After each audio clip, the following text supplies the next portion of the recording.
안녕하십니까, 노종면입니다. 황교안 자유한국당 대표가 1시간 뒤 국회에서 대국민 담화를 발표합니다. 담화 내용에 대한 평가는 발표 후에야 제대로 이루어지겠지만 시점과 형식에 대한 논란은 이미 시작됐습니다. 우선 대통령의 광복절 경축사 바로 전날 제1야당 대표가 담화를 발표하는 것이 적절한지 논란이 있습니다. 언론은 이례적이라는 표현으로 평가를 자제하지만 여권과 여권 지지층을 중심으로 비판이 적지 않게 나오고 있습니다. 여기서는 다른 점 하나를 짚어보고 싶습니다. 황 대표의 담화 발표 장소가 이승만 동상 앞이라고 합니다. 최근 더욱 노골화되고 있는 일본 정부의 한국에 대한 무시와 역사 부정이 해방 직후 친일 잔재 청산에 실패한 것과 무관하지 않습니다. 그리고 그 실패의 책임은 반민특위를 무력화한 이승만 정부에 있습니다. 이승만의 공과에 대한 평가는 별개로 하더라도 지금 상황에서 친일 청산 실패의 책임이 큰 인물을 부각시키는 것은 아닌지 의문을 갖게 됩니다. 잠시 뒤 황 대표 담화 중계할 예정이고 이에 대한 평가 시간도 마련하겠습니다. 8월 14일 더 뉴스, 주요 뉴스부터 정리합니다.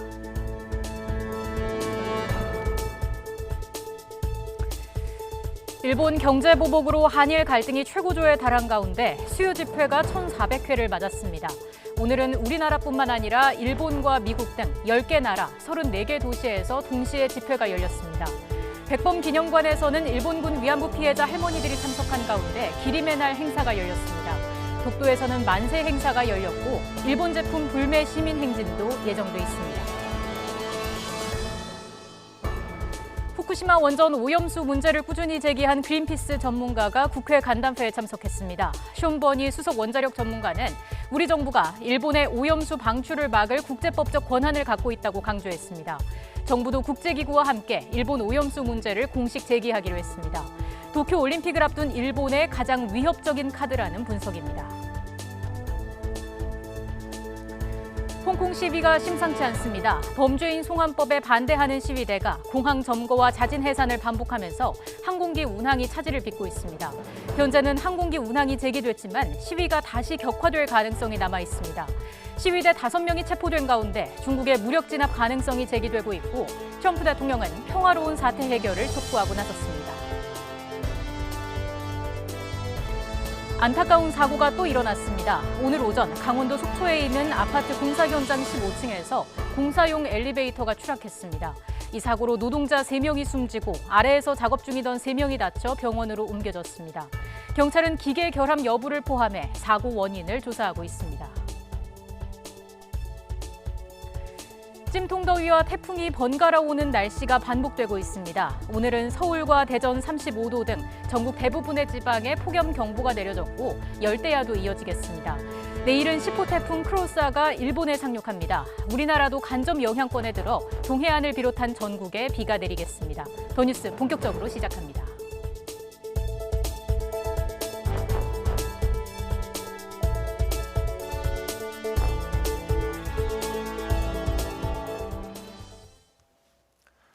지금 서울 옛 일본 대사관 앞에서는 위안부 문제 해결을 위한 1,400차 수요 집회가 열리고 있습니다.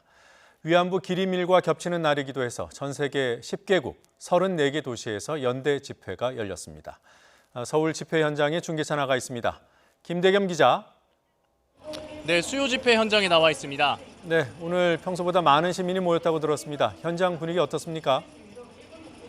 네, 지금 이곳은 제 뒤로 보이는 것처럼 발 디딜 틈 없이 정말 많은 시민이 모였습니다. 대부분 우리가 증인이다, 끝까지 함께 싸우자는 내용의 팻말을 들었는데요. 최근 악화한 반일 감정을 반영하듯 아베 정권을 규탄하는 내용의 팻말을 든 시민들도 쉽게 찾아볼 수 있습니다. 오늘은 28년 전 고 김학순 할머니께서 위안부 피해 사실을 처음으로 증언한 날을 기념하기 위한 위안부 기림일이 7년째를 맞는 날이기도 합니다. 특별한 의미를 지닌 날인 만큼 오늘은 이곳뿐만 아니라 10개국 34개 도시에서 연대 집회로 힘을 보탰습니다. 그리고 위안부 피해자 가운데 한 분이신 길원옥 할머니도 오늘 집회에 참석했습니다. 오늘 이 자리에 함께하지 못한 다른 나라의 위안부 피해자 할머니들은 영상으로나마 연대의 뜻을 전달했습니다. 북측 시민단체에서도 오늘 집회의 성공적 개최를 염원하는 내용의 연대사를 보냈는데요. 집회의 첫 순서로 북한에서 보내온 성명서를 낭독했습니다. 북측은 성명서를 통해 일본이 패전 74주년이 지나도록 전쟁 범죄를 인정하지 않는 것도 모자라 성노예를 자발적 의사라고 왜곡하며 피해자들을 모욕하고 있다고 강한 어조로 일본 정부를 비판했습니다. 이곳에서는 수요 시위의 역사와 피해자 할머니들의 이야기를 소개하는 사진전도 함께 진행되고 있습니다. 지금까지 수요 집회 현장에서 YTN 김대겸입니다. 일본군 위안부 피해자 기림의 날 기념식이 오늘 오전 서울 백범 김구 기념관에서 열렸습니다. 2회째를 맞는 올해 기념식에는 이옥선, 이용수, 김경애 할머니 등 위안부 피해 할머니 3분과 유가족, 시민단체, 시민 등 300여 명이 참석했습니다. 진선미 여성가족부 장관은 기념사에서 할머니들은 슬픔 속에만 머물지 않고 용기를 내 세상 밖으로 나오셨다며 무엇보다 중요한 할머니들의 존엄과 명예 회복을 위해 체계적이고 꼼꼼하게 접근해 나가겠다고 밝혔습니다.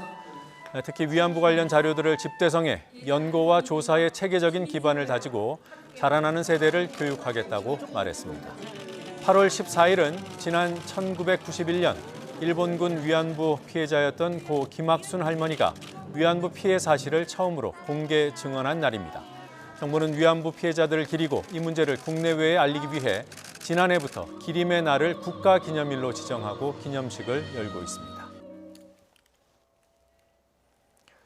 한일 갈등이 고조되면서 그 어느 해보다 의미가 남다른 광복절을 맞게 됩니다. 광복 74주년을 하루 앞두고 독립유공자 등 130여 명이 독도를 찾았습니다. 독도 앞에서 만세 삼창을 외치며 일본의 도발에 단호히 대처하겠다는 의지를 다졌습니다. 독도 현지에서 김우준 기자가 보도합니다. 해물을 머금은 붉은 태양이 바위섬 뒤로 솟아오릅니다. 빛을 되찾았다는 의미의 광복이라는 말처럼 찬란한 햇빛이 독도를 감쌉니다. 독도, 우리 땅에서 가장 먼저 해가 떠오르는 곳입니다. 정말 이 벅찬 감격을 말할 수가 없습니다. 8월 15일 하루 앞두고 독도에서 일출을 봤다는 것은 이 역사의 현장 앞에서 정말 눈물 날 정도로 감격스럽습니다. 독립유공자 가족과 해경 관계자 130여 명이 74주년 광복절을 맞아 독도를 방문했습니다. 몸바쳐 이 땅을 지켜낸 독립유공자 후손들에게 독도가 갖는 의미는 남다를 수밖에 없습니다. 34년간 우리가 식민지 생활했을 때에 비하면은 우리 후손들이 독도만큼은 우리가 자주 찾아뵙고 이거를 또 물려줘야 되겠다는 마음이 듭니다. 애초 독도에 상륙할 계획이었지만 높아진 파도에 땅까지 밟지 못했습니다. 제 뒤로 보이는 것이 독도의 동도와 서도입니다. 손에 닿을 듯 가까워 보이지만 가판에서만 바라보며 아쉬움을 달랬습니다. 목소리라도 닿을까 힘차게 만세 삼창을 외치며 조국 영토 수호 의지를 다졌습니다. 대한민국 만세! 일제 지배를 벗어난 지 70년이 넘었지만 여전히 독도를 향한 야욕을 숨기지 않는 일본. 1년에 100여 척, 사나흘에 한 번꼴로 출연하는 일본 순시선에 24시간 긴장의 끈을 놓을 수 없습니다. 저희 독도에는 해경 전용 함정인 5,001함이 지키고 있고 그 외에도 3,000톤급이 배치돼 있어서 영해 12회를 중심으로 해서 24시간 감시 체제를 갖추고 있습니다. 최근 경랑에 빠진 한일 관계 속에 다시금 주목받는 우리 땅 독도. 일본의 전방위적인 도발에도 아랑곳하지 않고 여전히 우리 영토 끝에서 늠름하게 자리를 지키고 있습니다. YTN 김우준입니다. 우리 정부가 일본 후쿠시마 원전 오염수 방출 문제에 적극적으로 대응해 나가겠다고 밝혔습니다. 일본의 가장 아픈 곳을 건드리는 새로운 압박 카드라는 분석입니다. 취재기자 연결해서 알아보죠. 한현희 기자. 네, 외교부입니다. 네, 그린피스 전문가가 문제를 제기하면서 우려가 커지고 있고요. 이 정치적인 압박 수단과 별개로 중요한 사안이 아닐 수 없습니다. 정부는 어떤 입장입니까? 네, 우리 국민의 건강과 안전을 최우선으로 해서 후쿠시마 원전 오염수 문제에 대해서 적극적으로 대응할 계획이라고 밝혔습니다. 지난 1월 그린피스에서 발표한 보고서를 보면 일본이 후쿠시마 원전에 쌓여있는 방사성 오염수 100만 톤 이상을 태평양에 방류할 계획을 추진하고 있는 것으로 나타나는데요. 실제로 오염수를 방류할 경우 오염수가 해류를 타고 바다를 순환하기 때문에 태평양 연안 국가, 특히 우리나라가 방사성 물질에 노출될 위험이 있다고 경고하고 있습니다. NHK와 교도통신 등 일본 언론들도 2022년 여름이면 오염수 저장 용량이 한계에 다다를 것이다 이렇게 보도하기도 했는데요. 우리 정부는 지난해 8월 일본의 오염수 해양 방출 계획에 대한 정보를 최초로 입수한 직후 지난해 10월 일본 측에 우리의 우려와 요청사항을 담은 입장서를 전달하고 여러 계기의 만남에서 일본 측에 우리의 우려를 표명하고 또 관련 설명을 요구해왔다고 밝혔습니다. 이에 대해 일본 측은 오염수 관련 최종 처리 방안과 시기는 아직 검토 중이고 또 현황과 향후 처리 계획 등에 대해서는 앞으로 국제사회에 성실히 설명하겠다 이런 기본 입장만 알려오고 있다고 전했습니다.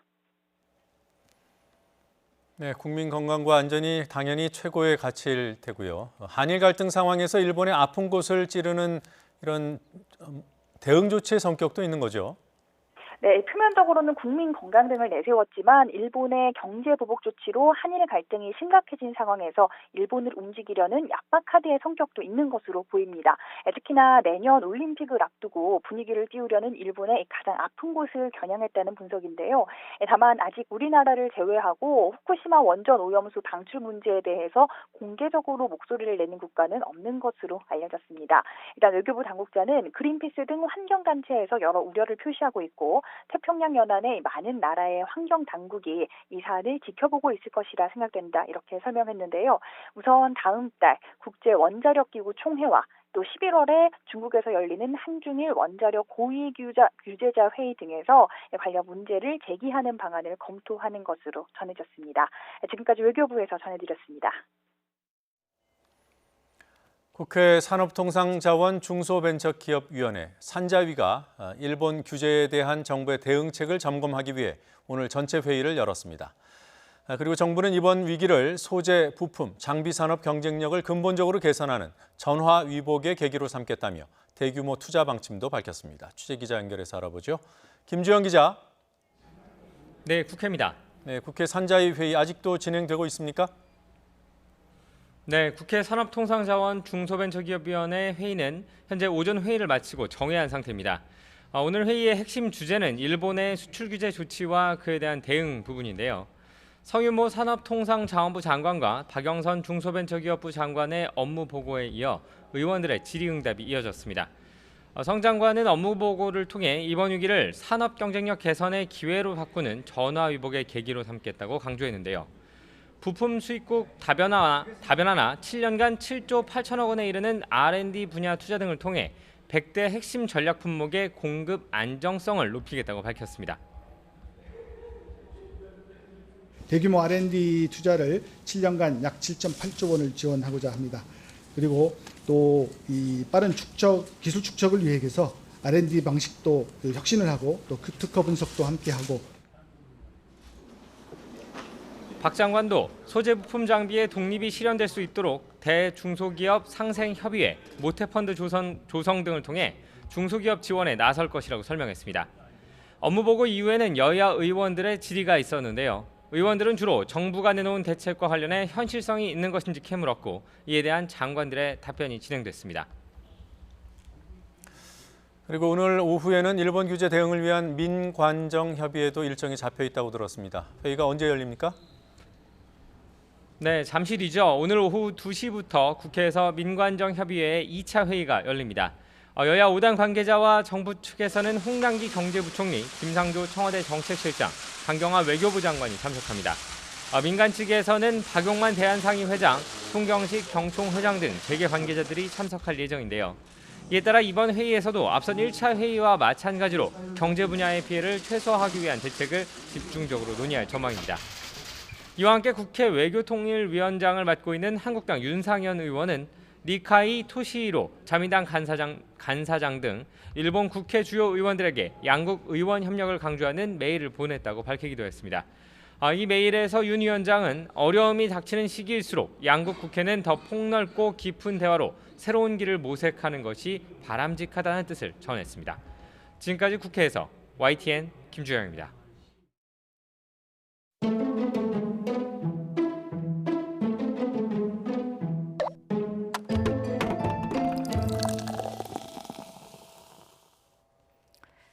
(74주년) 광복절이 하루 앞으로 다가왔습니다. 대통령은 매년 8월 15일 광복절 경축사를 통해 주로 일본 또는 북한을 향한 메시지를 내놓습니다. 오늘 덕국에서는 역대 광복절 경축사에 담긴 일본을 들여다보겠습니다. 가장 분명한 대일 메시지, 구체적인 제안이 담긴 경축사는 2004년 59주년 광복절에 나왔습니다. 매년 이어진 고이즈미 총리의 야스쿠니 신사 참배와 후소샤 역사 교과서 검정 신청으로 일본에 대한 비판 여론이 고조됐던 시점이었습니다. 당시 노무현 대통령은 경축사를 통해 친일 청산의 필요성을 강조하며 진상규명 특별위원회 설치를 제안했고 이듬해 특위가 출범했습니다. 반민족 행위 특별조사위원회, 반민특위가 가동되며 친일 청산 작업이 시도되던 1949년에는 어떤 경축사가 나왔는지 찾아봤습니다. 일본에 관한 특별한 내용이 없었습니다. 반민특위가 그해 1월에 공식 활동을 시작했지만 조직적인 방해, 습격 등으로 활동이 지지부진했던 만큼 노골적으로 반민특위를 약화시킨 이승만 정부에서 일본을 거론할 입장은 아니었던 것으로 보입니다. 결국 반민특위는 2달 뒤 해체됐습니다. 국교 정상화로 한일 관계를 근본적으로 변화시킨 1965년의 경축사도 살펴보겠습니다. 당시 박정희 대통령은 6월에 조인된 한일 기본조약에 대해 국익을 위한 불가피한 결단이었다고 정당화했습니다. 다음 해인 1966년에도 대통령의 광복절 경축사에는 한일 국교 정상화 등으로 한국의 국제적 지위가 향상됐다는 내용이 담겼습니다. 일본의 고교 역사교과서 왜곡으로 반일 감정이 고조됐던 1982년에는 완전한 광복을 성취한 것이 아니라는 입장이 경축사에 담겼습니다. 하지만 일제 침략을 막지 못한 것은 스스로 힘을 지니지 못했기 때문이라는 다소 자조적인 문구가 담기기도 했습니다. 역시 역사교과서 왜곡 문제가 불거졌던 2006년에는 일본의 반성과 사과를 촉구하고 실질적인 조치를 요구해 대비를 이뤘습니다. 광복절 경축사에는 특징이 하나 더 있습니다. 한일 간 외교적 협의가 활발히 진행되던 시점에는 경축사에 별다른 내용이 담기지 않았습니다. 1993년 위안부 문제 인정과 사과가 담긴 고노담화가 나온 시점, 그리고 1995년 일본 식민 지배에 대해 공식 사과한 무라야마 담화가 나왔을 때는 경축사에 일본 관련 언급이 없었습니다. 1990년대와는 또 다른 차원에서 관계가 활발했던 2016년에도 별다른 언급은 없었습니다. 2016년은 2015년 말 위안부 합의 이후 화해치유재단이 설치되는 등 위안부 합의 이행 단계로 접어들던 시기였습니다.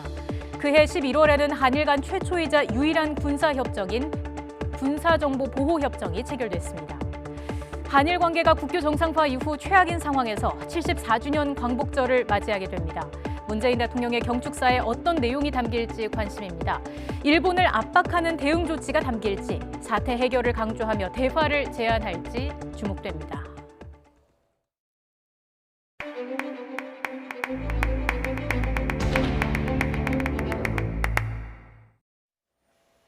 속초에서 일어난 승강기 추락 사고 소식 알아보겠습니다. 강원도 속초시 청초 부근 대규모 아파트 공사 현장에서 공사용 승강기가 15층에서 추락했습니다. 이 사고로 3명이 숨지고 3명이 다쳤습니다. 취재기자 연결해서 알아보죠. 이성우 기자. 네, 전국부입니다. 네, 먼저 사고 개요부터 확인해 보겠습니다. 어쩌다가 이런 사고가 난 겁니까? 네, 사고가 발생한 시각은 오전 8시 20분쯤입니다. 강원도 속초시 조양동에 있는 아파트 공사 현장 15층 정도에서 노동자 4명이 타고 있던 승강기가 추락했습니다. 이 사고로 승강기에 탑승했던 노동자 4명 가운데 38살 변모 씨 등 3명이 숨지고 23살 원모 씨가 크게 다쳤습니다. 또 그 아래에서 작업하던 우즈베키스탄 출신 외국인 노동자 2명도 다쳐 병원으로 이송됐습니다. 이번 사고의 사상자들은 20대에서 40대 사이의 남성들입니다. 신고를 받고 출동한 소방당국은 30여 명의 구조 인력과 10여 대의 장비를 투입해 사고 발생 50여 분 만에 구조를 완료했습니다. 사고 현장을 목격한 분으로부터 당시 상황을 직접 들어보겠습니다. 비명 소리를 듣고 위를 쳐다봤죠. 쳐다보니까 위에서 떨어지더라고요. 그 카가. 그걸 보고 제가 뛰었으니까 그 순간 한 30초 정도밖에 안 되죠. 그러면서 밑에 쿵 소리 듣고 쿵 소리가 났으니까. 네, 사고 원인은 파악이 됐습니까? 네, 아직 정확한 사고 원인은 나오지 않았지만 공사용 승강기를 지탱하는 구조물이 떨어져 나가 사고가 난 것으로 일단 추정하고 있습니다. 사고 승강기는 일반적인 아파트 공사 현장에서 사용되는 공사용 호이스트입니다. 공사장 관계자에 따르면 사고 현장에는 총 4기의 승강기가 설치돼 있었으며 최근 해체 작업을 시작해 2기는 철거된 상태였습니다. 오늘도 세 번째 승강기를 철거하기 위해 승강기를 타고 한 층씩 내려오던 중이었습니다. 하지만 무슨 이유에서인지 승강기를 지탱하는 구조물이 떨어져 나가면서 15층에서 추락한 겁니다. 사고 현장 바닥에도 아파트 공사 현장 외벽에 설치된 레일 형태의 구조물이 떨어져 있었습니다. 사고가 난 공사 현장은 지상 31층, 지하 5층짜리 아파트 3개 동을 짓고 있었는데 올해 말 준공 예정인 것으로 알려졌습니다. 경찰은 공사장 현장 관계자 등을 상대로 공사용 승강기가 왜 추락했는지와 기계적 결함 여부 등을 중점 조사할 계획입니다. 또 사고 직후 병원으로 옮겨져 치료를 받던 외국인 노동자도 종족을 감춰 이들의 행방도 찾고 있습니다. 지금까지 전국부에서 전해드렸습니다. 세월호 참사 관련 보고를 조작한 혐의로 재판에 넘겨진 김기춘 전 청와대 비서실장에 대해 1심 재판부가 유죄를 인정했습니다. 재판부는 김 전 실장이 청와대의 책임을 회피하고 국민을 기만했다며 징역 1년에 집행유예 2년을 선고했습니다. 반면 함께 기소된 김장수, 김관진 두 전직 국가안보실장은 무죄를 선고받았습니다. 취재기자 연결합니다. 강희경 기자. 네, 서울중앙지방법원입니다. 네, 김기춘 전 비서실장이 국회 답변 과정에서 세월호 보고를 조작했다 이건데요. 재판부가 유죄로 본 근거가 뭡니까? 네, 세월호 참사 관련 보고 시각 등을 허위로 작성해 국회에 제출한 혐의로 기소된 김기춘 전 청와대 비서실장 등에 대한 1심 판단이 나왔습니다. 지난 2017년 10월 문재인 정부 청와대의 수사 이래로 기소까지 됐던 사안인데요.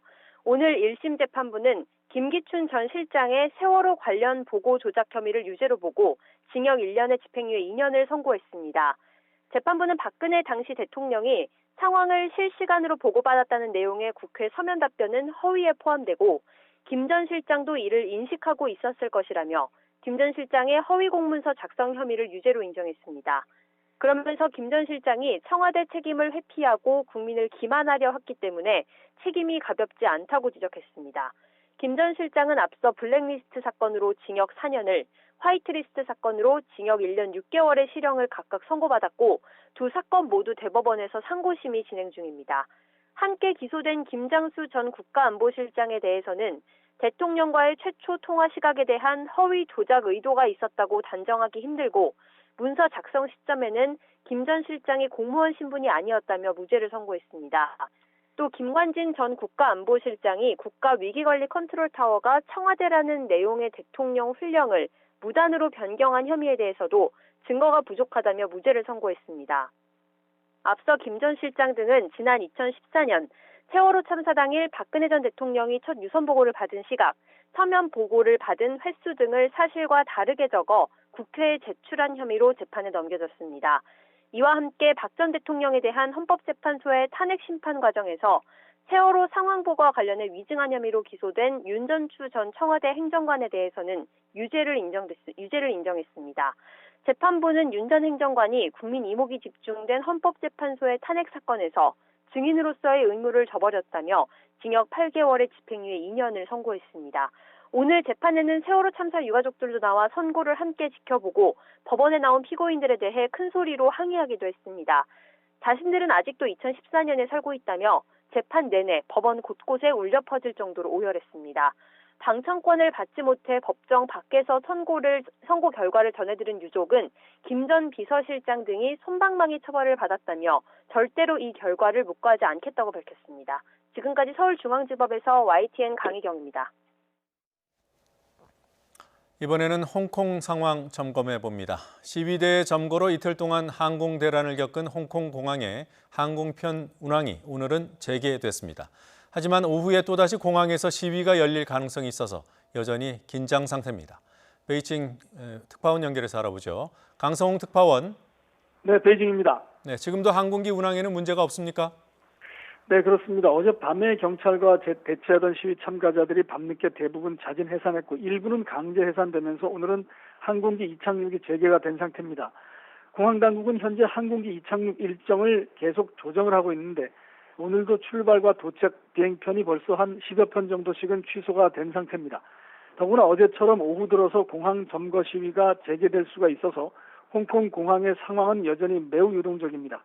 어제도 오후부터 수천 명의 시위대가 공항 청사에 몰려들면서 재개됐던 탑승 수속이 다시 중단되기도 했습니다. 이번 달 들어 이처럼 평일에도 집회와 시위가 이어지고 있는데 지금이 대학생들의 방학 기간이어서 가능한 것으로 보입니다. 주로 젊은 층으로 이루어진 홍콩 시위대는 특히 오늘은 도심에서도 시위를 계획하고 있는 것으로 알려져 경찰과의 충돌도 우려되고 있습니다.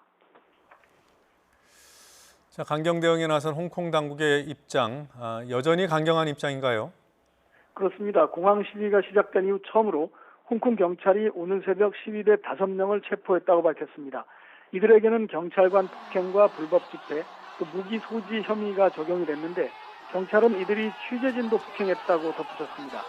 중국 관영 언론 성격의 환구시보는 어제 공항에서 자사기자가 시위대로부터 폭행을 당했는데 이렇게 주장을 했는데 이것이 이번 경찰의 체포와도 관련이 있는 것으로 보입니다. 홍콩 공항 측도 오늘 공항 업무를 불법적으로 방해하는 사람들을 제재하라는 법원의 명령서를 받았다 이렇게 밝혔습니다. 따라서 오늘 오후에 시위대가 다시 몰려올 경우 이를 적극 차단하겠다는 뜻으로 해석돼서 오늘은 공항에서 좀 다른 양상이 전개될 수도 있을 전망입니다. 홍콩 정부도 성명을 냈는데 문명화된 사회가 지켜야 할 기본적인 선을 넘어섰다면서 법질서 확립 원칙을 거듭 밝혔습니다. 하지만 홍콩 시위대는 오늘도 이 SNS로 연락을 취하면서 공항은 물론 도심에서도 게릴라식으로 시위를 이어갈 것으로 예상이 됩니다. 외신들은 홍콩 시위의 이런 특징을 주도자가 없다는 뜻에서 리더리스 시위라고 부르면서 주목하고 있습니다. 지금까지 베이징에서 YTN 강성우입니다. 홍콩 시민들의 반정부 시위가 갈수록 확산하고 있습니다. 의사와 간호사 등 의료계도 동참하기 시작했고 경찰의 폭력 진압을 규탄하는 광고 비용 모금 운동까지 진행되고 있습니다. 김영수 기자가 보도합니다. 지난 6월 시작된 홍콩 시민들의 반정부 시위는 10주째 이어지고 있습니다. 특히 경찰의 과잉 진압에 여성 한 명의 실명 소식이 전해지며 홍콩 시민들의 분노는 걷잡을 수 없이 커졌습니다. We think that it is injustice to use such a force to fire this kind of bullet against normal citizens. 홍콩 공항을 점거한 시위대가 사복 경찰로 의심되는 남성을 붙잡아 격리하는 일도 벌어졌습니다. 경찰은 이 사람을 데려가겠다며 공항에 진입했고 일부 시위대와 충돌하며 부상자도 발생했습니다. 공항 밖 도심에서는 홍콩 의료진의 집단 농성이 연이틀 이어졌습니다. 因為我覺得近日警察所做嘅嘢實在太過暴力，即係對香港市民嚟講，其實係一個好大嘅傷害。作為醫護人員，其實真係唔希望任何人受傷。咁見到即係見到呢啲情況，其實有陣時真係好痛心。 세계 각국 언론에 광고를 싣기 위한 모금 운동도 벌어졌습니다. 홍콩의 유명 온라인 포럼은 3시간 만에 2만여 명으로부터 30억 원을 모았습니다. 중국 정부의 강력한 경고에도 홍콩 시민들의 반정부 시위는 갈수록 확산하며 장기화하는 양상이 나타나고 있습니다. YTN 김영수입니다. 지난달 취업자 수가 1년 6개월 만에 최대폭으로 증가했습니다. 하지만 40대와 제조업 감소 현상은 지속됐습니다. 통계청이 오늘 발표한 7월 고용 동향을 보면 지난달 취업자 수는 2,738만 3천 명으로 1년 전보다 29만 9천 명이 늘었습니다. 올 들어 취업자 수는 1월 1만 9천 명 증가에 그쳤고 2월 26만 3천 명, 3월 25만 명, 4월 17만 1천 명, 5월 25만 9천 명, 6월 28만 1천 명 등으로 꾸준히 늘어왔습니다. 취업자는 60살 이상에서 37만 7천 명이 증가한 반면 40대에서는 17만 9천 명이 줄었습니다. 보건사회복지서비스업 14만 6천 명, 숙박 음식점업이 10만 1천 명이 늘어난 반면 제조업은 9만 4천 명이 감소했습니다. 실업률은 3.9%로 1년 전보다 0.2%포인트 상승해 같은 달 기준으로 2000년 7월 이후 19년 만에 가장 높았습니다. 지난달 실업자 수는 109만 7천 명으로 1년 전보다 5만 8천 명이 증가했습니다. 실업자는 지난달 기준으로 지난 1999년 7월 이후 20년 만에 가장 많았습니다. 정부가 한국의 화이트리스트에서 일본을 제외하는 전략물자 수출입 고시 개정을 위해 다음 달 3일까지 의견을 받습니다. 산업통상자원부는 국민참여입법센터에 전략물자 수출입 고시 개정안을 행정 예고하고 다음 달 3일까지 의견을 수렴한다고 밝혔습니다. 개정안은 전략물자 수출 지역을 기존의 가와 나 지역에서 가의 1, 가의 2, 나 지역으로 나누고 신설한 가의 2 지역에 일본을 포함하는 내용이 담겼습니다. 가의 2는 가의 1 지역처럼 4대 국제 수출 통제 체제에 가입했지만 기본 원칙에 어긋나게 제도를 운영하거나 부적절한 운영 사례가 발생한 국가가 포함됩니다. 네, 여야 5당이 함께 꾸린 일본 수출 규제 대책 민관정 협의회가 오늘 2차 회의를 엽니다. 방금 시작이 된 것으로 보입니다. 현장 연결하겠습니다. 네, 지금 여야 각 당 인사들 그리고 중앙의 홍남기 경제부총리의 모습이 보입니다.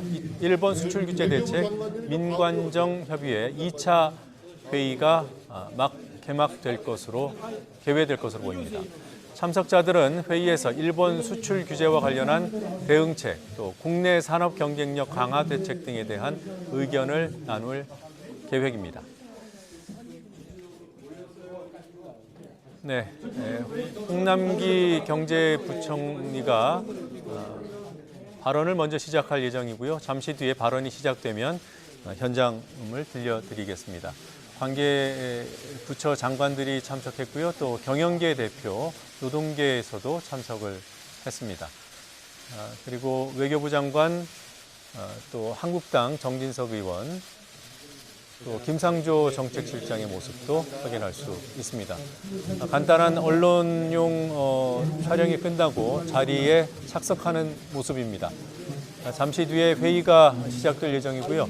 홍남기 경제부총리의 발언이 먼저 있을 것으로 보입니다. 네, 어제도 한 차례 회의가 있었고요. 어제 회의에서 정세균 위원장 그리고 또 성윤모 산업통상자원부 장관 그리고 김상주 정책실장의 발언이 있었습니다. 오늘은 홍남기 경제부총리가 향후 대책과 관련된 발언을 할 예정입니다. 현장음 듣겠습니다. 그럼 지금부터 일본 수출 규제 대책 민관정 협의회 2차 회의를 시작하겠습니다. 먼저 바쁘신 와중에 귀한 걸음을 해주신 데에 참석자 여러분께 감사의 말씀을 드립니다. 그럼 참석자 소개를 해드리겠습니다. 우선 1차 회의에서 소개드린 분들은 제외하고 네, 발언이 시작되기 전에 오늘 참석자들 잠깐 말씀드리죠. 홍남기 부총리, 그다음에 강경화 외교부 장관, 성윤모 산자부 장관, 청와대에서 김상조 정책실장, 또 민간 부분에서는 김영주 한국무역회 회장, 또 박용만 대한상의 회장, 손경식 한국경총 회장, 강호갑 한국중견기업연합회 회장, 박순왕 중소기업중앙회 비상근 부회장 등이 참석했습니다.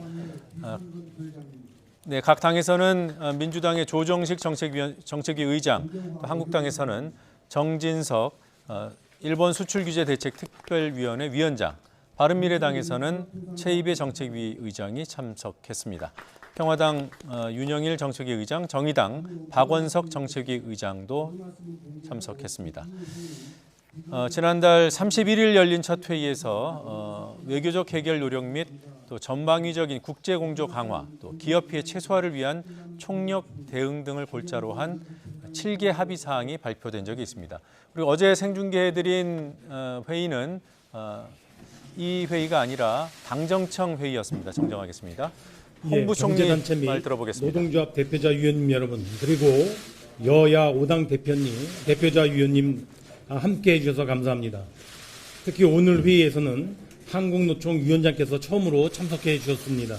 노동계의 목소리까지 포함될 수 있도록 논의의 지평을 넓혀주신 귀중한 걸음에 대해서 감사의 말씀을 드립니다. 지난 7월 31일 1차 회의 이후에 일본 정부는 우리나라를 백색 국가에서 배제하는 수출무역 관리령 개정안을 공포한 바 있습니다.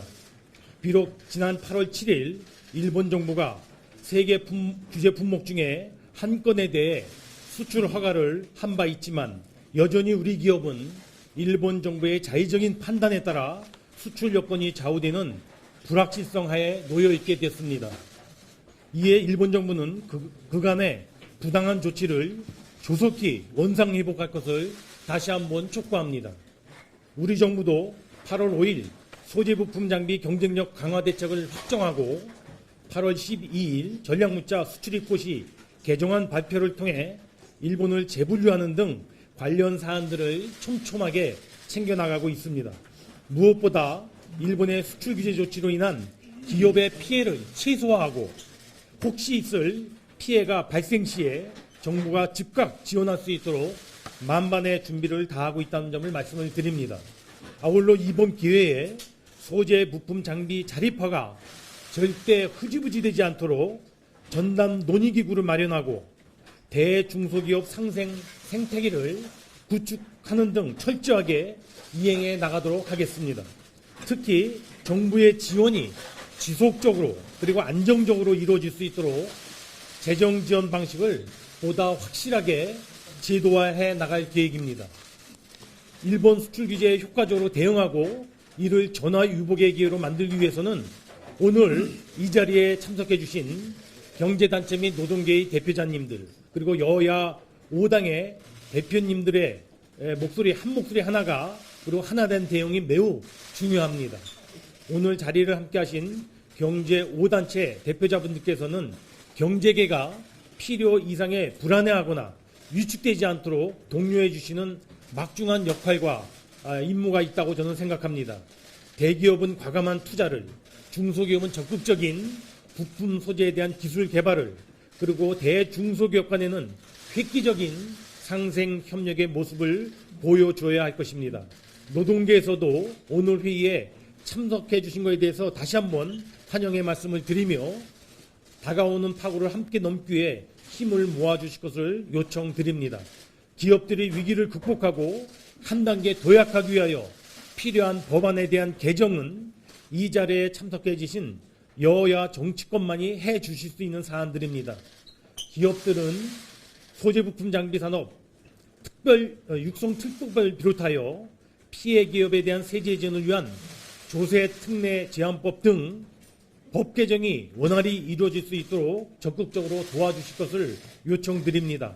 우리 경제의 체질과 산업 생태계 개선을 위해서는 정부뿐만 아니라 사회 구성원 모두의 합심과 협력이 절대적으로 필요함을 다시 한번 강조해서 말씀드리고 싶습니다. 이러한 과정에서 다양한 과제와 현안들이 민관정 협의회 틀에서 활발하게 논의되면서 이 협의회가 그 주춧돌 역할을 다할 수 있기를 기대합니다. 오늘 귀한 통찰과 제언이 있기를 기대하며 집약된 의견에 대해서는 정부로서 앞으로 정책을 수립해 나가는 데 있어서 적극적으로 반영해 나가겠다는 말씀을 드립니다. 감사합니다.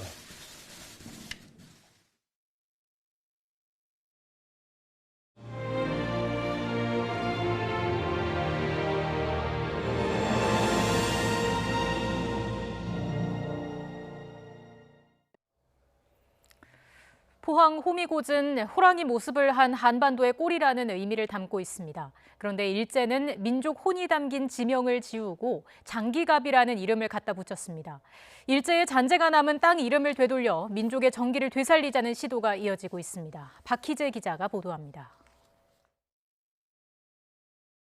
한반도에서 가장 먼저 해가 뜨는 것으로 알려져 매년 수많은 사람이 해돋이를 보러 찾는 곳. 경상북도 포항의 호미곶입니다. 과거 선조들은 한반도가 만주를 향해 포효하는 호랑이로 보고 우리나라 동쪽 끝에 있는 이곳을 호랑이 꼬리, 호미라고 불렀습니다. 하지만 일제는 한반도를 호랑이 대신 겁이 많은 동물이라며 토끼에 비유하기도 했는데 결국 말의 갈기에서 따온 장기라는 지명의 일본식 행정명칭인 갑을 더해 장기갑이라는 이름으로 바꿔버렸습니다. 해방 이후 50년 넘게 장기갑으로 불린 이곳은 지난 2001년 호미곶이란 이름을 되찾았습니다. 장기갑이 일본식 표현이라 그래서 이걸 호미곶으로 변경했다고 그렇게 나오네요. 일제가 교묘하게 바꾼 한자어를 원상복구한 경우도 있습니다. 제 뒤로 보이는 인왕산이 대표적인 예입니다. 일제강점기에 쓰인 표기를 지난 1995년이 되어서야 바로잡았습니다. 인왕산의 가운데 글자인 임금 왕자를 지우려고 왕성할 왕자로 바꿔 쓰던 것을 원래 지명으로 되돌린 겁니다. 일제의 잔재가 남아있는 지명이라 사실에 너무 놀랐어요. 많이 알려주고 또 사람들의 공감을 구하면서 점차적으로 우리의 그 정서에 맞게 지명을 바꾸는 것이 필요하다고 생각합니다. 이렇게 지명에 남은 일제의 흔적을 본격적으로 지우기 시작한 건 1987년. 32년 동안 60여 곳이 과거의 이름을 되찾았습니다. 2006년에 일제강점기에 왜곡되거나 지역 주민이 사용하기 불편한 행정구역 명칭에 대한 일제 정비를 추진하게 됩니다. 강원도 강릉의 왕산을 끝으로 8여년 동안 14곳의 명칭을 변경했는데요. 최근에는 일본의 경제 보복이 이어지면서 기차역 이름을 바꾸자는 움직임도 일고 있습니다. 경북 칠곡군에 있는 외관읍은 조선시대 일본인들이 머물며 활동하던 장소의 명칭이 지명으로 굳은 경우입니다. 주민들은 지명은 물론 기차역 등 주요 시설에도 쓰이는 외관이라는 이름을 지우자며 노외관 운동을 펼치고 있습니다. 습관적으로 생활하다 보면 또 정체성을 잃고 지배당할 수 있다라고 생각이 듭니다. 일제 잔재 지명을 우리 생활 속에서 영원히 지워버려야 정말 진정한 청산이 아닌가 하는 생각. 물론 이미 굳어진 지명을 바꾸는 일이 쉽진 않습니다. 외관이라는 이 이름 자체는 별로 좋은 이름은 아니기 때문에 정말 뜻있는 그런 이름으로 바꾸는 것은 좋대. 세계적으로 이름난 이 외관이라는 그 지명을 함부로 바꾸기는 좀 어려우니까. 하지만 최근 일본의 적반하장을 보며 그동안 지나쳤던 일제강점기 때 지명을 바꾸자는 목소리는 점점 더 힘을 받을 것으로 보입니다. YTN 박희재입니다. YTN은 어제에 이어 오늘도 일제강점기 아동 강제동원 실상을 중점 보도합니다. 당시 식민지 조선의 아이들은 열악한 환경 속에서 중노동에 시달리다가 목숨을 잃기도 했습니다. 어린이 사망 사례는 규모를 가늠하기 힘든 상황이지만 일부는 기록으로 확인됩니다. 보도에 고한석 기자입니다. 1945년 4월 일본군은 전남 해남 옥매 광산에서 일하던 조선인 노무자 200여 명을 강제로 끌고 제주도로 갔습니다. 모술포 인근에서 방어진지 만드는 데 동원됐던 그들은 4개월 뒤 해방을 맞고 꿈에 그리던 귀향길에 오릅니다. 그러나 해방의 기쁨도 잠시 타고 가던 배에서 원인 모를 불이나 절반이 바다에서 목숨을 잃었습니다. 수장된 노무자 명단 가운데는 14살 안 된 어린이 2명도 포함됐습니다. 너무 어린 사람들을 데리고 가서 수장을 시켰으니 그 제외받을 사람들이에요. 진짜 사죄라도 꼭 받고 싶은데 그것이 나 살아서 될지 안 될지는 잘 모르겠어요. 일제강점기 얼마나 많은 식민지 조선의 아이들이 강제동원돼 일하다 목숨을 잃었는지 정확한 규모를 파악하기는 어렵습니다. 다만 지난 2013년 대일항쟁기 강제동원 조사위원회에 접수된 피해 현황을 보면 일부 사망 사례가 확인됩니다. 한반도 내 군수시설에서 일하다 숨졌다고 신고된 건 1,073명. 이 중 가장 어린 나이는 만 10살, 14살 이하는 32명입니다. 비행장 만들고 철도 놓는 토목공사를 하다가 탄광에서 철광석을 캐다가 사고로 혹은 병으로 목숨을 잃었습니다. 줄임 배를 달래며 아동 노예나 다름없는 노동을 강요당했던 생존자들은 70여 년이 지난 지금도 당시의 고통을 생생히 증언하고 있습니다. 동강냉이 열알 한 끼에 밥이 그거를 먹고 그 기계를 다 돌려야만 돼요. 어른도 감당하기 힘든 중노동과 심각한 영양 부족. 그렇게 아이들이 죽어갔지만 일본은 강제동원 사과는커녕 여전히 식민지 지배가 합법적이었다고 주장합니다. YTN 권석입니다. 북상하는 10호 태풍 크로사의 간접 영향으로 전국의 찜통더위가 이어지고 있습니다. 내일은 동해안에 강한 비바람이 불 것으로 전망됩니다. 중계차 연결해서 날씨 알아봅니다. 홍나실 캐스터. 네, 상암동 야외 스튜디오에 나와 있습니다. 네, 오늘 정말 덥습니다. 이게 태풍 열기 때문이라고요? 네, 태풍 앞자리에서 뜨거운 열기가 유입되면서 오늘도 푹푹 찌는 찜통더위가 기승입니다. 벌써 기온이 35도 안팎까지 치솟았고 강한 햇볕에 습도까지 높아서 숨쉬기가 무척 힘든데요. 현재 동해안을 제외한 전국 대부분 지역에 폭염특보가 내려져 있습니다. 온열 질환 위험이 큰 만큼 한낮 장시간 야외 활동은 자제하시는 게 좋겠습니다. 현재 전국에서 가장 뜨거운 곳은 강원도 홍천입니다. 기온이 35.8도까지 치솟았고요. 서울은 35.3도, 거제는 35.1도, 충주 34.2도를 기록하고 있습니다. 앞으로 기온은 1에서 2도가량 더 오르겠습니다. 다행히 무더위는 오늘까지만 견디시면 되겠습니다. 내일부터 모레 사이 태풍의 간접 영향으로 전국에 비가 내리면서 더위가 점차 누그러들 전망입니다. 현재 10호 태풍 크로사는 중형급의 세력을 유지한 채 일본 남쪽 해상에서 북상하고 있습니다. 광복절인 내일 새벽 일본 규슈 인근에 상륙한 뒤 오전에 혼슈를 남북으로 관통해 저녁쯤 동해로 진출할 전망입니다. 우리나라는 영동과 영남 해안, 울릉도 독도가 태풍의 직접 영향권에 들 것으로 보여 대비가 필요합니다. 동해안과 울릉도 독도에는 최고 250mm 이상의 많은 비가 내리겠고 경남 해안에도 100mm 이상의 호우가 예상됩니다.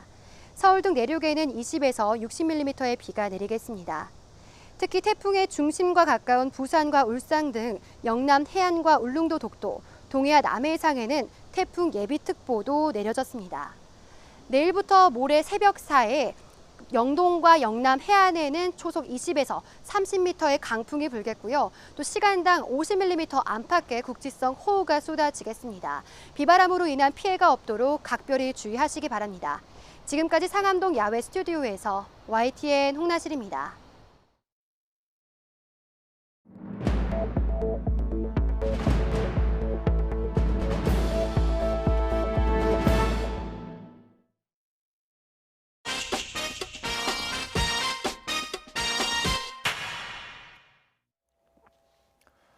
내일 문재인 대통령의 광복절 경축사에 어떤 내용이 담길지 관심이 큽니다. 1965년 국교 정상화 이후 한일 관계가 최악이기 때문입니다. 이런 가운데 제1야당 대표가 오늘 대국민 담화를 발표합니다. 대통령에 쏠린 관심을 분산시키려는 것인지 중요한 대외 메시지가 나오기 전에 국가를 위해서 고언을 하겠다는 취지인지 해석이 분분합니다. 더 훈수 정치, 여의도 훈장, 정치 구단의 견해는 어떤지 알아보겠습니다.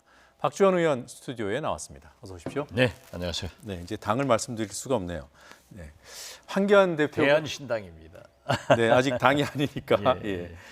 황교안 대표가 잠시 뒤에 그 대국민 담화를 한다고 하는데 이게 또 공교롭게 그 8.15 경축사 대통령 메시지가 나오기 바로 전날이에요. 이런 적이 있었나요? 예의에 벗어난 거죠. 자기도 대통령 하려고 하는 분이 대통령을 반대하고 비판하더라도 금도는 지켜야 됩니다.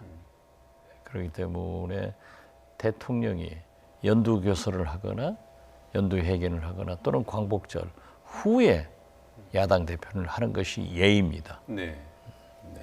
그러니까 저도 전례를 못 찾겠더라고요. 없습니다. 네.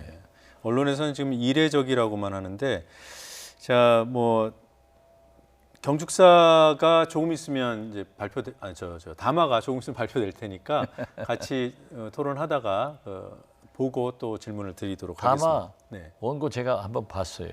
지금 이미 나와 있더라고요. 네, 근데 그거는 조금 있다가 발표가 된 다음에. 근데 들을 필요 없어요.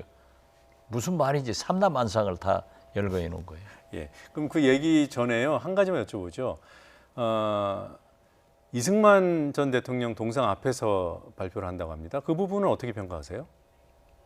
완전 보수로, 꼴통 보수로 돌아가겠다라고 하는데 지금 보십시오. 민경욱 대변인이 사퇴를 했어요. 예. 뭐 이유야 어떻게 됐건 보도에 보면은 황교안 대표가 박근혜 이미지를 자꾸 퇴색시키니까 물러간다는 것으로 돼 있더라고요. 저는 그건 잘 모릅니다. 네.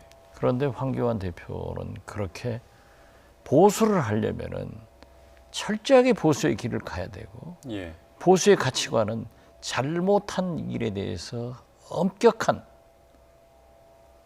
엄벌을 처하는 것이 보수입니다. 그런데 박근혜 대통령 거기를 옹호하다가 또 여론이 나쁘니까 비박으로 갔다, 친박으로 갔다. 그러니까 오히려 네. 양쪽으로부터 다 신망을 못 받는 그런 결론이 나오고 네. 그렇기 때문에 대통령 광복절 다 경축사 전에 오늘 한마디 하는 것도 있지만은 그거 두고 보세요. 알맹이가 없어요.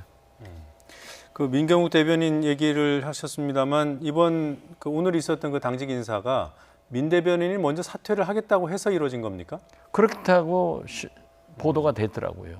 저는 내용을 모릅니다. 그럼 박 의원께서는 물론 한국당 사퇴 내부의 이유는, 파열음으로 보시는군요. 예, 사퇴 이유는 그러한 민경욱 대변인이 좀 막말을 많이 했잖아요. 예. 그러한 것도 있지만은 언론에는 박근혜 이미지를 너무 멀어지니까 민경욱 대변인은 박근혜 대통령이 대변인 아니었어요. 네. 친박 아니에요. 네. 그러니까 떠나는 것으로 돼 있더라고요. 네. 박 의원께서는 한국당 현 지도부가 친박과 비박 양쪽으로부터 공이다 지금 불만을 사고 있다 이렇게 보시는군요. 지도부가 아니라 황교안 대표가. 황교안 대표가. 이리 갔다 저리 갔다. 알겠습니다. 자, 내일 문재인 대통령의 8.15 경축사가 나옵니다. 어떤 내용이 담길 것으로 예상하시는지요? 저는 아무래도 일본 문제에 대해서 예. 상당한 강한 그러한 의지를 표명하면서도 또 함께 외교적 해결을 하기 위해서 예. 어떤 방법까지 제시는 하지 않더라도 그러한 것을 강조할 것이다. 예. 어제 문재인 대통령 말씀이 자극적으로 하면 안 된다. 이런 얘기 있잖아요. 예. 그러한 것에 방점이 찍힐 것으로 생각합니다. 네, 메시지는 강하겠지만 자극적이지 않을 것이고 또 해결을 위한 방안을 제시하지만 구체적이지는 않을 것이다. 네, 그렇습니다. 그러면 한일 정상회담 같은 깜짝 제안 가능성은 낮게 보시는군요. 지금 현재 한일 정상회담이 뭘 하는 것은 저는 해결의 길이 아니라고 생각합니다. 네. 충분히 정부 간의 대화를 하고 또 해결을 해가지고 정상회담을 해서 풀어야지. 예. 두 분 정상이 만나가지고 못 풀면은 더 나빠지는 거예요. 예. 그렇기 때문에 충분한 대화 후 해결이 되면은 거기에 활용점정할 것이다. 그래서 지금은 아니다 이렇게 생각합니다. 네. 그럼 반대로요. 우리 정부의 대응 조치를 구체적으로 제시하는 방안, 이를테면 한일 군사정보보호협정을 더 이상 연장하지 않겠다 이런 입장 정도가 나올 수 있을지요? 거기까지는 저는 안 가리라고 봅니다. 왜냐하면 지소미아에 대해서는 네. 미국도 이건 아니다. 네.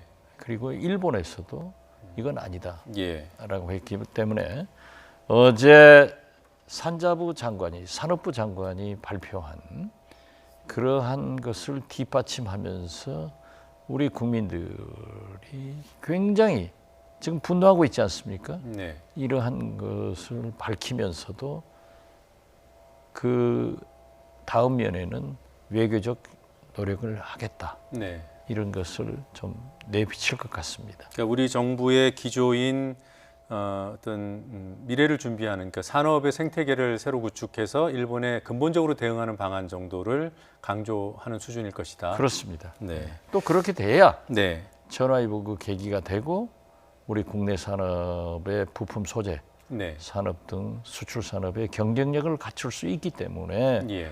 대통령으로서는 모든 현상은 김대중 대통령이 말씀한 것처럼 인정하고 전화위복의 계기로 만들어내는 것을 좀 그런 것을 제시할 겁니다. 네.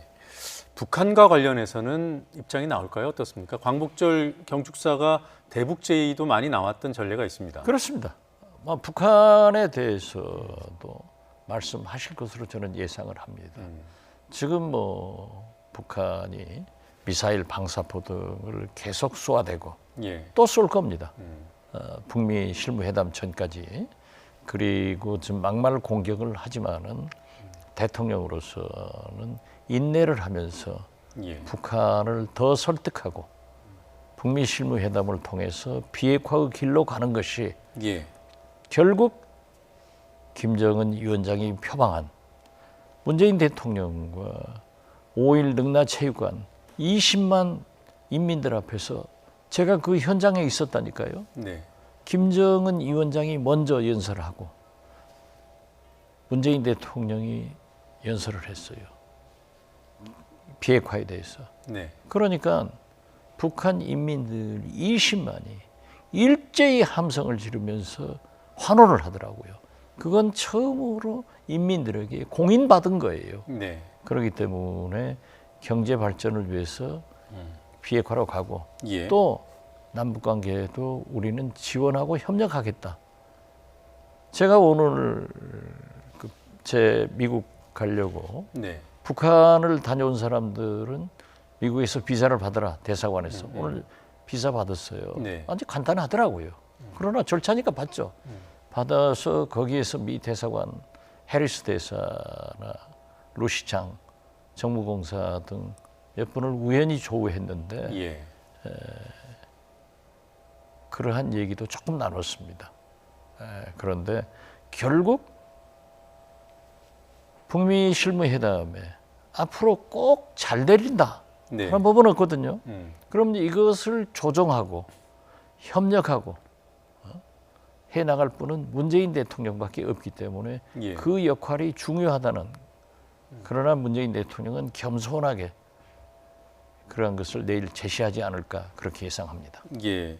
지난주 이 시간에 8월 말이나 9월 초쯤에 북미 실무회담이 시작될 수 있다 이렇게 전망하셨는데 그 전망은 유효합니까? 맞습니다. 네. 혹시 제가 정보가 더 두터워졌는지요? 두터워졌습니다. 좀 밝혀주실 수 없습니까? 아니요. 그러니까 지금 현재 대칭적 무기가 없거든요. 네.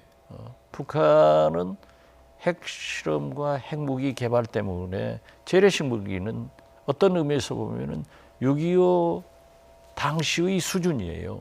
그런데 우리는 얼마나 강화됐습니까? 무인 정찰기 호크, 스텔스, 뭐 많죠. 예. 또 일본은 그렇기 때문에 자기들이 가지고 있는 미사일을 더 진전시켜가지고 5월달 발사에서는 실패했지만 7, 8월에 계속 성공하고 있지 않습니까? 그러니까 우리의 즉 북한의 국방력 기회를 비핵화 후에 예. 우리는 이렇게 재래식 무기를 가지고 있다 하는 대내용도 될 수 있지만은 한국과 일본에게 또 미국에게 더 좋은 카드를 가지고 나와라 하는 압박도 되는 거고 예. 지금 뭐 우리 문재인 대통령과 우리 한국 정부에 대해서 공격하는 것은 경제가 어려우니까 지금 연속 3년간 3.5% 이상 거의 5%의 마이너스 성장되고 있는 거예요. 예. 이상 못 견디는 겁니까? 그렇기 때문에 인민들에게 대내 정치용으로 이게 문재인 대통령이 도와준다겠다가 한국 정부가 도와준다겠다가 안 도와준다 하는 것을 공격적으로 쓰기 때문에 저는 북미 정상회담, 실무회담이 되면은 다 해결되면서 좋은 방향으로 갈 것이다. 그러나 난관이 있으면은 예. 다시 문재인 대통령이 나서야 된다. 그렇게 생각합니다. 일부 언론에서 지난 4월에 서훈 국정원장과 장금철 그 북한 신임 통전부장이 판문점에서 만났다 이런 보도를 했잖아요. 그와 관련해서 혹시 이게 사실인지 확인할 수 있습니까? 만난 건 사실이죠. 그 이후로 그 장금철 통전부장이 이제 김영철에서 바뀌었지 않습니까? 예.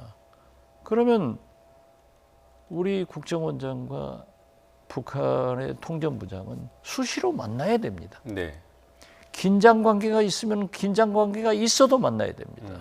어떤 의미에서 보면은 이 순간에도 만나서 얘기하는 것이 당연한 건데 그분이 신임 됐으면 상견례 해야죠. 예. 그건 뉴스가 아니에요.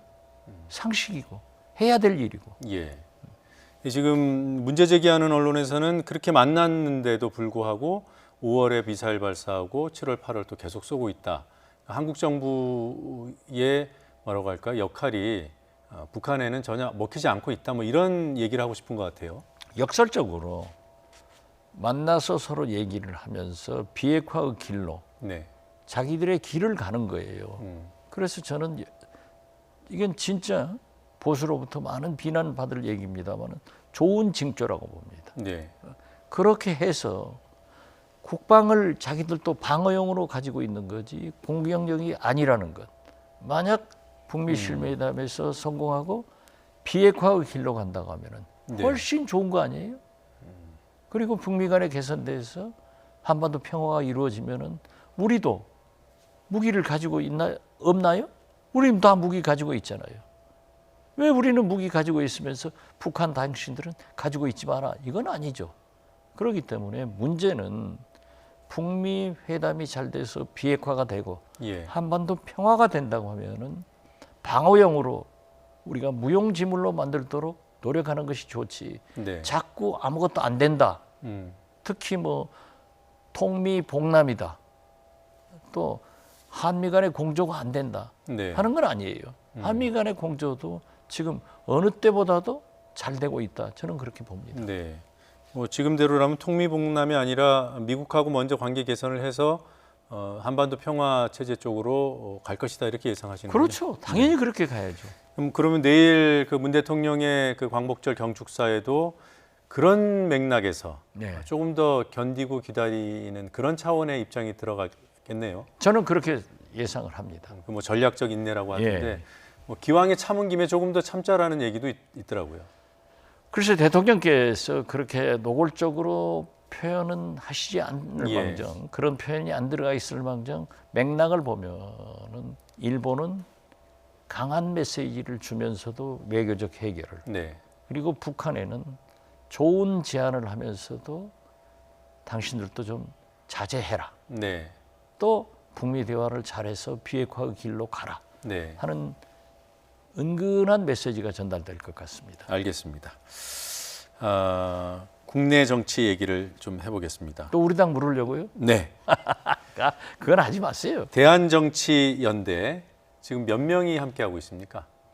지금 10명이죠. 10명이요. 14명 중 14명인데 아마 제가 보기로는 정동영 대표하고 박주현 의원 외에는 다 합류할 것 같아요. 지금 움직임이 16명 중에 14명이 오는 건데 또 마지막으로는 정동영 대표도 오시겠죠. 자, 지금 교섭단체를 신당 이전에 먼저 구성하냐 이런 궁금증들이 있습니다. 추진하고 있나요? 저는 추진할 필요가 없다고 생각합니다. 물론 우리 유성엽 대표가 모든 일을 하고 있지만 지금 이 순간에도 백범 기념관에서 행사가 있는데 저는 방송하러 나왔습니다. 그렇지만 서둘 필요가 없다. 괜히 우리가 체제를 갖추지 않고 얘기를 하는 것은 오히려 실망감만 주기 때문에 우리 10명이 잘 뭉쳐서 또 무소속 의원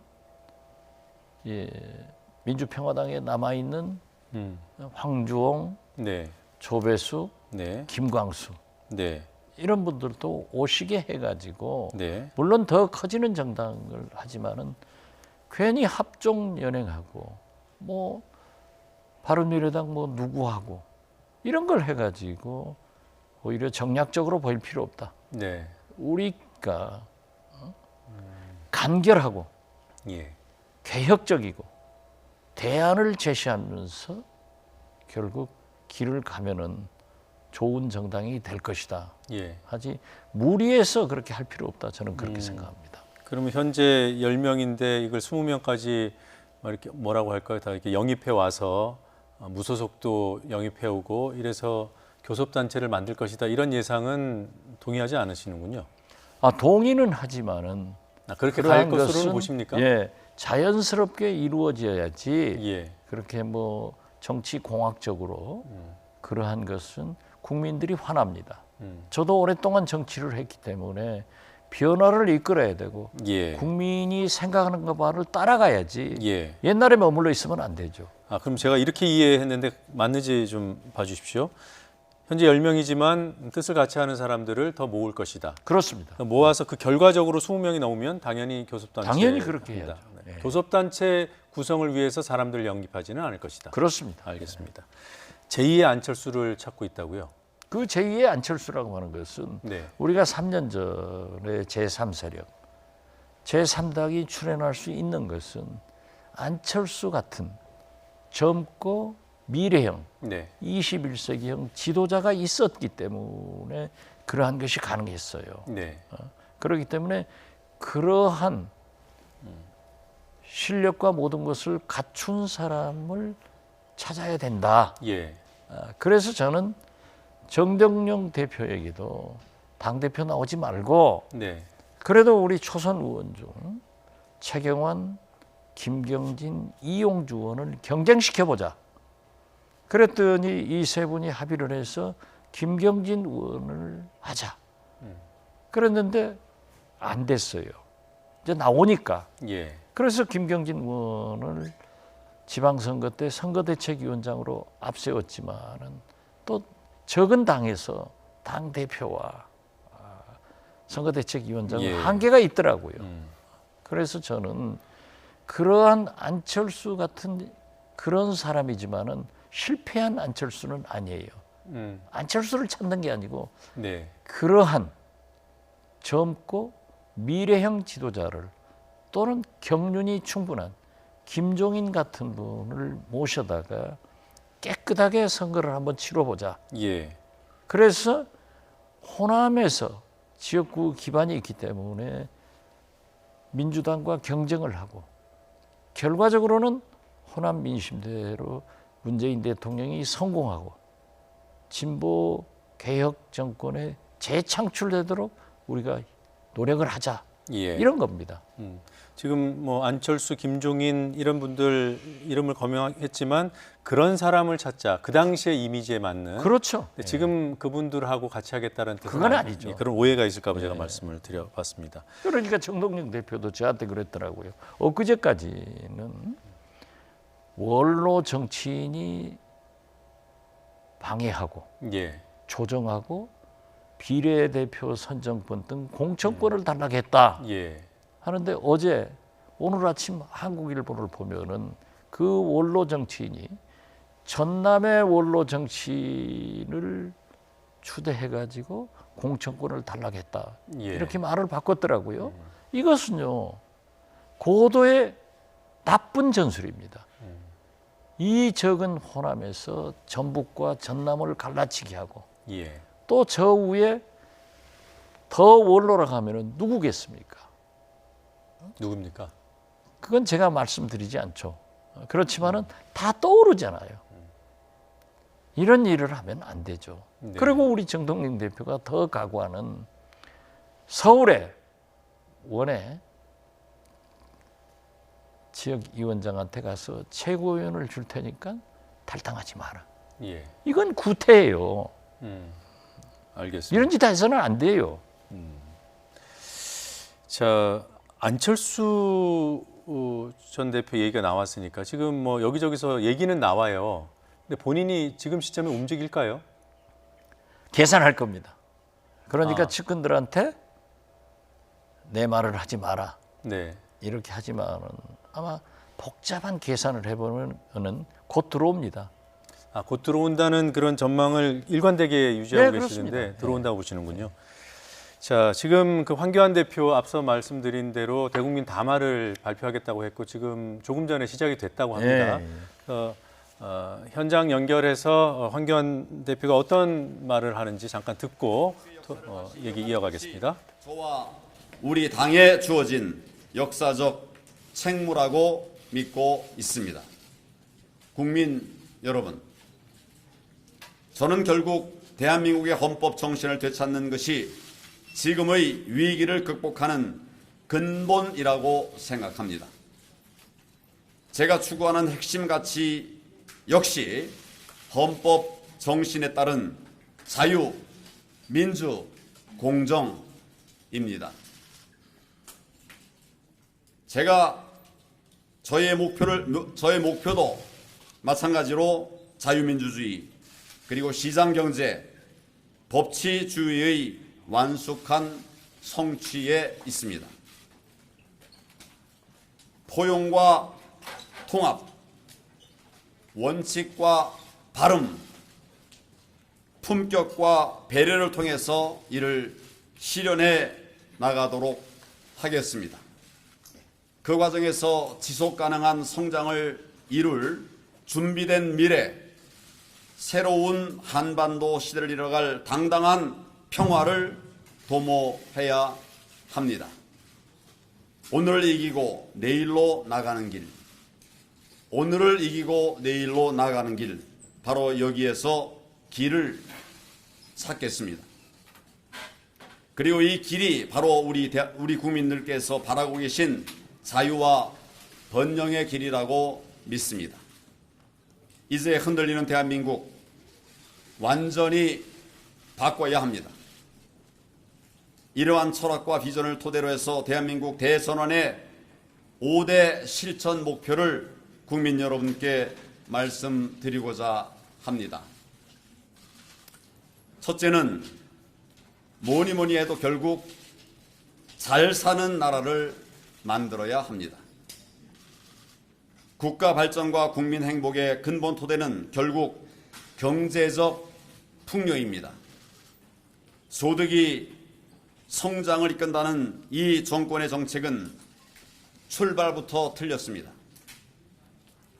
소상공인, 자영업자, 중소기업, 중견기업, 그리고 대기업까지 모든 경제 주체들이 활기차게 일해서 이윤을 창출하고 이를 투자로 이어가면서 더 많은 일자리를 만들어내고 그래서 늘어난 소득이 국민 행복으로 이어지는 경제의 선순환 구조를 만들어야 합니다.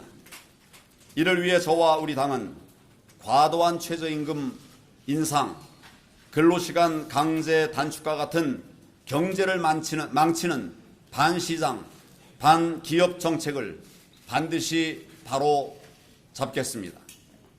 산업구조 조정과 노동시장 개혁을 선제적으로 이끌어 가겠습니다. 기업의 활력을 저해하고 신산업 발전을 가로막는 첩첩의 규제를 과감하게 개혁하겠습니다. 4차 산업혁명을 선도해야 합니다. 과학기술 역량이 경제와 산업 발전으로 이어지게 하겠습니다. 원전은 현재 우리 경제의 기둥이면서 동시에 새로운 발전을 이끌 미래 산업이기도 합니다. 탈원전할 것이 아니라 제대로 세워야 합니다. 둘째, 모두가 행복한 나라, 바로 그런 나라로 나아가야 합니다. 복지. 네, 잠시 들어봤습니다. 문재인 정부의 정책 전반에 대한 비판 기조인 것으로 보이고요.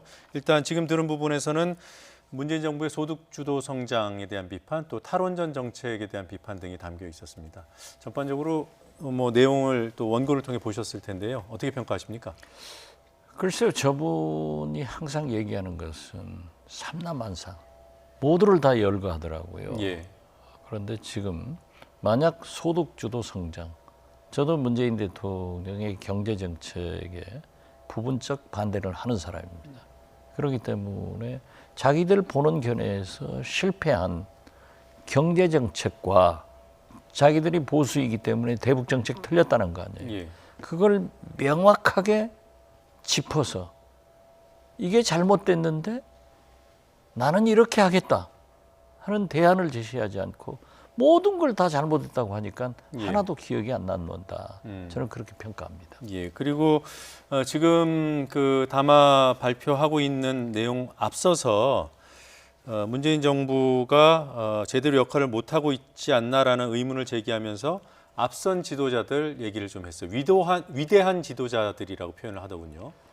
제가 생각해 볼 때 아무리 생각해도 위대한 지도자는 김대중 노무현인데 저분이 그럴 리는 없고 아마 이승만, 박정희, 전두환, 박근혜 얘기하지 않았을까요? 자기 생각은?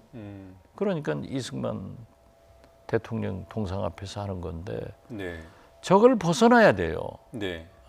잘못된 역사에 대해서 자기도 청산하고 예. 새로운 변화를 모색해야 되는데 아까 모두에 우리가 얘기했지만은 친박으로 갔다, 비박으로 갔다. 예.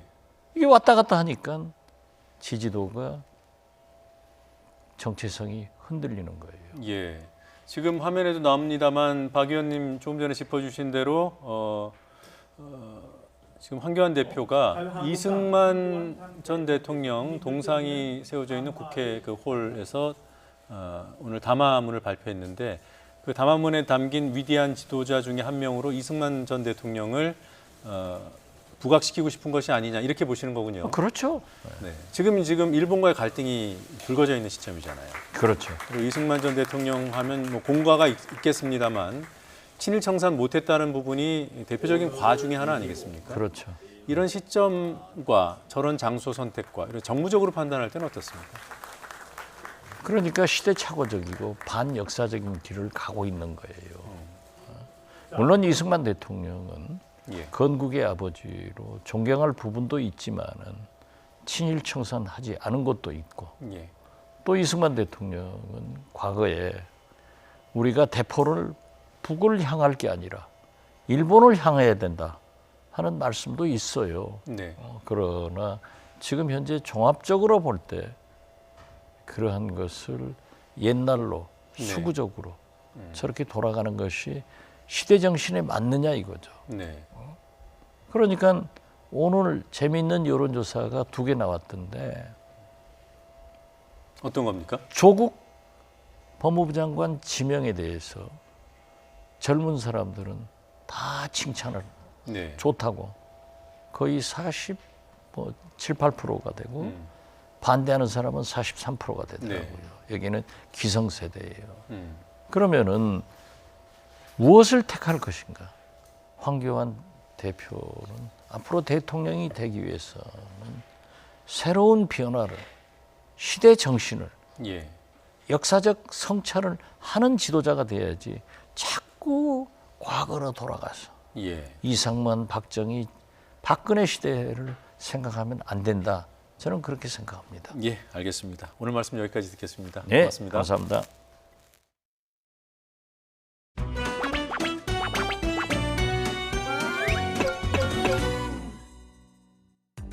조국 법무부 장관 후보와 관련해서 자유한국당 황교안 대표가 산업맹 사건과 관련된 낡은 색깔론 카드를 다시 꺼내든 것을 보면서 과연 황교안 대표는 어느 시대를 살고 있나 하는 의구심이 듭니다.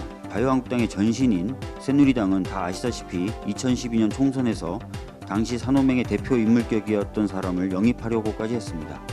그때는 아무 문제 없고 지금은 문제가 된다는 것인데 이것은 전형적인 내로남불이라 할 수 있습니다. 그때는 아무 문제 없고 지금은 문제가 된다는 것인데 이것은 전형적인 내로남불이라 할 수 있습니다. 이 정부 이런 기업인들의 애로 잘 됐지 않은 것 같습니다. 필요한 길이 있는데 고쳐가지 않는 것 같습니다. 시장 우선이 아니라 국가 주도의 경제를 하고 있다. 이런 말까지 나오고 있지 않습니까? 세금, 각종 준조세까지 올리고 있습니다. 이런 상황에서 어떻게 기업이 살아날 수가 있을까 걱정이 참 태산입니다. 시장 우선이 아니라 국가 주도의 경제를 하고 있다. 이런 말까지 나오고 있지 않습니까? 트럼프 대통령은 한미대 동맹을 폄하하고 대한민국 국가 수반을 직접적으로 조롱한 아파트 월세 발언 등에 대해서 대한민국 국민들에게 진정으로 사과를 해야 할 것입니다. 제74주년 광복절을 앞두고 우리 민족이 주연 배우로 세계의 무대에 등장할 날만을 기다리시던 백범 선생이 떠오릅니다. 지금의 대한민국이 과연 세계 무대에서 주연 배우로 대접받고 있는지 아니면 단역 배우로 주목되고 있는지 우리 정부와 문재인 대통령 다시 한번 생각해 봐야 할 것입니다. 지금의 대한민국이 과연 세계 무대에서 주연 배우로 대접받고 있는지 아니면 단역 배우로 주목되고 있는지 우리 정부와 문재인 대통령 다시 한번 생각해 봐야 할 것입니다. 맛있게 먹고 시원하게 비우고 이 결은요 역시 메이킨이죠. 변비, 복부 팽만, 식욕 부진 한 번에 싹 메이킨. 시원하게 변비 끝 유쾌 상쾌 통쾌 변비 메이킨. 엄마, 얼음! 얼음? 냄새. 넌 아직 아무 얼음이나 먹니? 사중 안심 기술로 만드는 청옥 살균 얼음. 이제 살균 얼음 정수기 있고 없고가 엄마의 능력. 너 1등 먹자. 난 2등.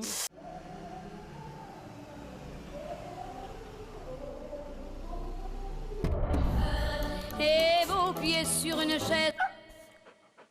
Je vous connais, milord, vous ne m'avez jamais vu.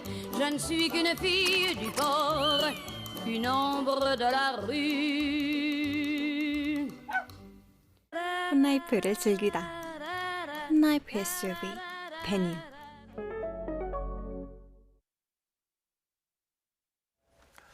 오늘은 1400회 수요 집회가 열리고 두 번째 위안부 기림의 날입니다. 그리고 오늘 밤에는 의미 있는 시민 행진이 예정돼 있습니다. 노노 아베 8.15 시민 행진입니다. 이번 행진을 기획하신 한기루 기획자 잠시 뒤에 만나보겠습니다. 주요 뉴스 잠시 정리하고 오겠습니다. 일본 경제보복으로 한일 갈등이 최고조에 달한 가운데 수요 집회가 1,400회를 맞았습니다. 오늘은 일본과 미국 등 12개 나라 54개 도시에서 동시 집회가 열렸습니다. 백범 기념관에서는 일본군 위안부 피해자 기림의 날 행사가 열렸습니다.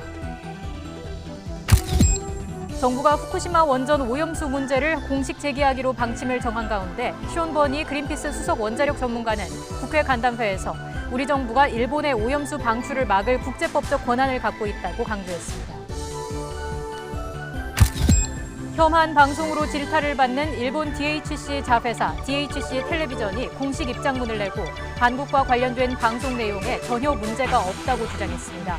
그러면서 프로그램과 상관없는 DHC 제품에 대한 불매 운동에 대단히 유감이라고 덧붙였습니다. 청와대는 조국 법무부 장관 후보자 등 신임 장관급 후보자 7명에 대한 인사청문 요청안을 오늘 국회에 제출했습니다. 다음 달 2일 청문 보고서 시한을 앞두고 여야 맞대결이 불가피한 청문회 전국도 막이 올랐습니다. 오늘 오전 강원도 속초에 있는 아파트 15층 공사 현장에서 공사용 엘리베이터가 추락했습니다. 이 사고로 노동자 3명이 숨지고 아래에서 작업 중이던 3명이 다쳐 병원으로 옮겨졌습니다. 경찰은 기계 결함 여부를 조사하고 있습니다. 오늘은 서울과 대전 35도 등 전국 대부분의 지방에 폭염 경보가 내려졌습니다. 내일은 10호 태풍 크로사가 일본에 상륙하면서 우리나라도 간접 영향권에 들어 동해안을 비롯한 전국에 비가 내리겠습니다.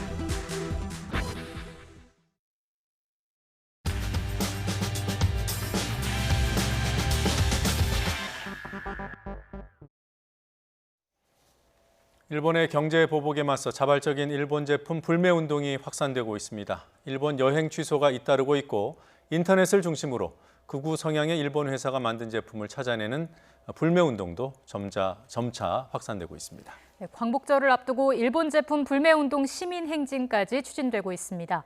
행사를 기획하신 한기루 노노 아베 8.15 시민 행진 기획자 스튜디오에 모셨습니다. 안녕하십니까? 네, 안녕하세요. 어서 오십시오. 네. 자, 저희가 알기로 노노 재팬 8.15 시민 행진이었는데요. 이름이 네. 바뀌었나 봐요? 처음에 노노 재팬으로 시작했다가 그 시민들의 여론 중에 우리가 일본인과 일본을 싫어하는 건 아니지 않느냐. 이 일본 정부의 그 수장인 노노 아베에 대해서 우리 여론을 가져야 된다. 그래서 SNS 설문조사 올렸더니 한 8대2 비율로 그쪽으로 의견을 접수가 되어서 이름을 바뀌었습니다. 네, 일부에서 뭐 불매 운동이나 이런 운동들이 감정적으로 흐르지 않나라고 우려하는 분들이 많은데 이 결과를 보면 생각을 바꾸겠습니다. 아까도 신촌에서 행사 준비하다 왔는데요. 어느 일본인이 울먹거리면서 참 슬프다 이 사안이. 그래서 이 옷을 사면서 그러는 거예요. 저도 가슴이 아프더라고요. 그러니까 저희들은 일본인을 싫어하는 게 아니라 이러한 상황을 조장하고 과거사의 반성이 없는 그러한 일본인들을 싫어하는 것뿐이지 일본인 전체를 매도하거나 혐의를 하고 싶지는 않습니다. 기획자님께서도 일본 제품 불매 운동을 하고 계신 건가요? 저는 뭐 그렇게 일본산을 구매할 돈도 없고요. 농담인데 가급적 저는 이제 축제기획 그 문화기획자예요. 그래서 가급적 일본 제품이 들어가 있는 걸 안 쓰려 노력은 하고 있고 사실은 근데 제가 깜짝 놀랐던 게 제가 이 옷을 입고 인증사진을 올렸는데 제 뒤에 있는 복사기 제품이 또 일본산인 거예요. 그래서 정말 생활 곳곳에 침투되어 있구나. 이런 것에 대한 반성도 많이 해봤습니다. 자, 이 노노 아베 8.15 시민행진 어떻게 기획을 하게 됐습니까? 지금 뭐 SNS나 뉴스를 보면 우리 국민들의 저항 운동이 정말 감동적이고 저도 명함은 문화 기획자인데 흔한 말로 가만히 있을 수는 없어서 제가 할 수 있는 범위에서 또 능력의 한계치가 어디까지는 모르겠지만 이 저항 운동에 조금만 보조를 해드리려고 참여하게 되었습니다. 그리고 신촌이라는 곳이 예전에 8.60 항쟁에 또 도화선도 되는 곳이라서 우리 청춘의 상징이잖아요. 그런 신촌이 또 가만히 있으면 안 될 것 같아서 또 신촌에서 준비하게 되었습니다. 그러니까 서울 신촌에서 서대문 독립문까지 이어지는 이제 행진을 기획하신 거죠. 이게 오늘 저녁에 시작을 하는 거죠? 맞습니다. 근데 8.15인데 왜 하루 전날 기획을 한 거죠? 너무 더운 여름이니까요. 여름 밤에 하고 싶었고요. 또 8.15라는 게 강복절을 맞이하는 심정이잖아요. 전야제 같은 느낌도 주고 싶었고 이번에 제2의 독립운동은 우리가 반드시 이긴다. 해방이 바로 코앞이다. 이런 어떤 메시지도 있습니다. 네.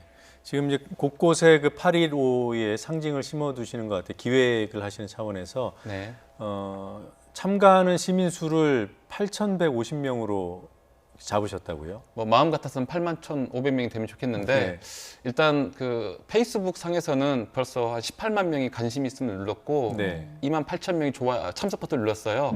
그런데 다 참여하진 않겠지만 저는 그게 응원의 메시지 같고 동참하겠다는 연대의 표현 같아요. 그래서 뭐 숫자보다는 그런 상징적인 의미가 더 좋다라는 생각이 듭니다. 실제로 행진에 참여하시는 분들은 몇 분이나 될까요? 저는 오늘 이 뉴스를 보고 시민들이 속속 식사 후에 동참하지 않을까 한 1,000명, 2,000명 올 것 같습니다. 신촌에서 서울 시내를 관통해서 서대문 독립문까지 이어지는 독립문에서 만세삼창으로 끝내겠습니다. 그 행사 참가자 모집 사이트 들어가 보니까 행사에 필요한 우산이나 티셔츠 등도 판매를 하던데 판매 수익금은 어디에 쓰이나요? 지금 제가 입고 있는 옷하고 우산 가져왔는데 독립운동은 못했어도 불매운동은 한다. 단순한 슬로건이긴 하지만 우리 국민들이 쉽게 동참할 수 있는 메시지 같고요. 여기서 판매된 수익금으로는 제일 가슴 아픈 게 친일파들은 잘 살고 있는데 왜 우리 독립운동가 후손들은 못 살고 있느냐. 저는 그쪽에 기부할 거고 그것을 8월 25일경에 공개를 할 것입니다. 판매된 수익금의 일부를 행사에 쓰고 나머지는 기부한다. 네, 알겠습니다. 뭐 지금 보여주신 그 우산이 단지 그런 수익금을 만들어서 좋은 일에 쓰기 위한 목적만은 아니라고 들었습니다. 뭔가 퍼포먼스를 한다고 들었어요? 오늘 그 태풍이 또 오는 그 정보 때문에 비가 와도 우리는 갈 길은 간다. 그런 의미. 우산의 의미는 뭐 색깔 상징의 의미도 있지만 비가 오나 태풍이 오나 우리는 뜻을 굽히지 않는다라는 메시지도 있고 홍콩이나 다른 나라에서도 우산시가 좀 한편 유행이었잖아요. 뭐 그런 어떤 전체적인 저항의 메시지가 우산에 많이 담겨 있는 것 같아요. 그래서 파란색 우산과 이 옷으로 우리 시민들의 마음을 좀 표현하고 싶었습니다. 색깔에는 어떤 의미를 담았습니까? 아니 원래 파란색이 좀 일본의 의미의 색깔도 있었는데 하도 그 일본이 이 빨간색 이미지 강하니까 우리는 파란색으로 좀 대결 전선을 만든 것 같습니다. 특별한 의미는 없는 걸로 알겠습니다. 방금 보여주셨던 그 캐치프레이즈가 저는 며칠 전에 봤을 때 개인적으로는 상당히 와닿았거든요. 직접 만드신 건가요? 이 부분이요? 아닙니다. 어디서 저작권의 시작이 되었는지는 모르겠지만 이건 거의 대명사 같은 슬로건 같아요. 그래서 어떤 시민이 만들었는지 모르겠지만 고맙다고 전달하고 싶습니다. 이번 그 불매운동 노노 재팬이든 노노 아베든 지금 시민운동의 특징 중에 하나가 누가 시작한 줄 모른다는 거죠. 그런 의미도 있는 것 같습니다. 자, 그 불매운동과 이번 시민행동이 뭐 이렇게 딱 연결되어 있는 건 아닌데 의미는 일맥상통하잖아요. 그렇죠. 이번 시민행진이 또 다른 저항운동을 또 촉발할 수도 있고요. 제가 알기로는 이제 역사 전쟁이 시작되었고 지금은 경제 전쟁이라 봐요. 그래서 맥이 끊겼잖아요. 우리 식민 시대를 거치고 그래서 저는 우리나라 경제 자립과 독립의 시대가 오고 있다. 그래서 저는 그런 부분에 있어 불을 지핀 곳은 일본이지만 어떤 우리가 이 싸움에서 이길 수밖에 없을지 않겠는가. 그래서 많은 기술자들이나 예술가들도 원천 기술, 원천 예술에 대한 고민들이 많이 있었는데 이번 기회가 발화점이 된 것 같아요. 그래서 저희들도 축제나 행사를 하다 보면 아까 말씀드린 일본 제품 쓸 수밖에 없는 게 있거든요. 어떤 스피커, 음향 같은 거, 조명 시설들 이 기회로 그것도 전환하고 국산 제품을 바꾸는 것에 국산 부품 이용하는 것에 전환점이 될 것 같습니다. 뭐 당장 되기는 힘들어도 그 중요한 문제죠. 방향을 잡았다는 것만으로도 의미가 남다른 것 같습니다. 그러면 이렇게 일본 불매운동을 좀 확산시키기 위해서 또 다른 계획을 하고 있는 게 있으신가요? 저는 이제 노노 아베라는 상징이 어떤 특정인이 아니라 저는 어떤 군국주의의 산물, 그 반성 없는 일본 정치인의 상징 같아요. 네. 그리고 이번 8.15를 맞이해서 궁극적인 8.15의 방향은 좀 평화라고 봐요. 이번 저희들이 행사를 하면서 특정 일본인을 매도하거나 혐의 운동을 하고 이런 것은 없고요. 네. 앞으로 우리가 가야 될 방향은 남과 북이 좀 평화로운 통일 국면을 맞이하는 게 좋겠고 네. 아마 내년 8.15에는 정말 그 DMZ에서 남과 북이 손을 잡고 함께 좀 평화의 노래를 부를 수 있는 그런 날이 열렸으면 좋겠다는 생각이 들고 뭐 내년 3일, 내년 8.15까지는 이 운동이 그런 막말들 있잖아요. 이거 잠깐 불 붙었다가 식어버린다. 네. 저는 그것을 보란 듯이 네. 이어가고 싶습니다. 방금 그 질문을 드리려고 했는데 이번 불매운동도 한국인 특유의 냄비 근성의 산물이라고 폄하하면서 금방 끝날 것이라는 예상들을 일부에서 하긴 합니다. 네. 참 그게 자체가 일본의 잔재 문화 같아요. 그러니까 한국인의 이미지는 알 수 없는 건데 네. 그때 일제시대 때 만들었던 그 아주 애국된 이미지가 지금도 뿌리 깊게 있고 그걸 자꾸 이용하고 또 일본인도 이용하고 친일 정치인들이 악용하고 그걸 다시 또 우리 국민들한테 다시 이입시키고 이런 과정들이 우리 한국인의 잘못된 이미지를 계속 전달하는 것 같은데 네. 이번 기회에 그 이미지를 개선하고 싶습니다. 예, 알겠습니다. 그럼 이렇게 일본 제품 불매운동 확산 축제를 기획한 사람으로서 이런 일본 제품 불매운동을 좀 현명하게 할 수 있는 방법은 뭐가 있다고 보십니까? 아까 말씀드렸지만은 자기 생활, 자기 직업, 자기 업무의 분야에서 충분히 가능한 게 있을 것 같아요. 네. 저는 아까 말씀드린 이제 축제 감독인데 뭐 사실은 물총 축제나 맥주 축제하는 감독이거든요. 근데 이번 기회에 일산 맥주를 안 팔고 싶습니다. 예. 뭐 이런 것도 있고 네. 아까 말씀드린 제가 기술적으로는 친구들이 많이 있는데 우리 특허 발명도 많이 하자. 그래서 원천 기술, 부품 기술이 기생적인 부분이 있거든요. 네. 그 부분에 장기적인 플랜을 가지고 경제 독립을 이루어야만이 된다. 그래서 거꾸로 말씀드리면 장기적인 시선으로 우리나라 기술과 과학에 우리 정부라든지 기술가들이나 사업가들이 투자를 해야 된다 쪽입니다. 네, 알겠습니다. 지금 이루어지고 있는 운동의 주인공은 참여하고 있는 모든 시민일 텐데요. 특별한 행사를 기획하고 계셔서 시간을 좀 내달라고 부탁드렸습니다. 고맙습니다. 오늘 시간 내주셔서 고맙습니다. 고맙습니다. 이따 6시에 뵙겠습니다. 네. 네.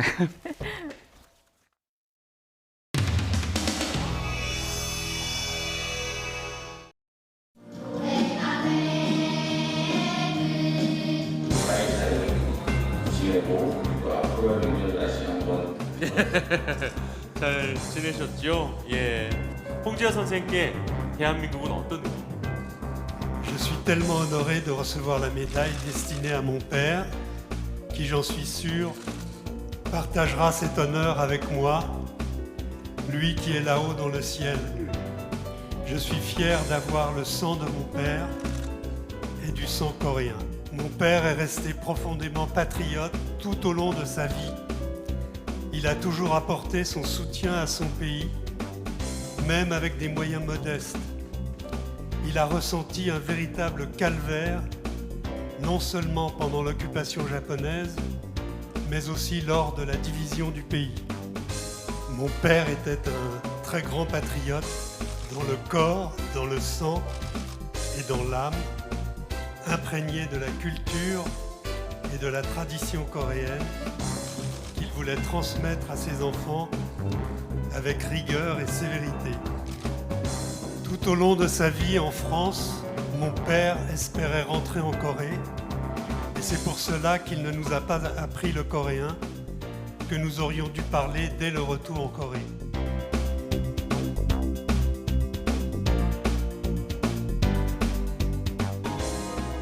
Mon père chantait fréquemment à Arirang avec les nombreux Coréens qui venaient à la maison, et donc je vais entonner Arirang, Arirang, Arirang. 함께 해주시겠어요? Arirang,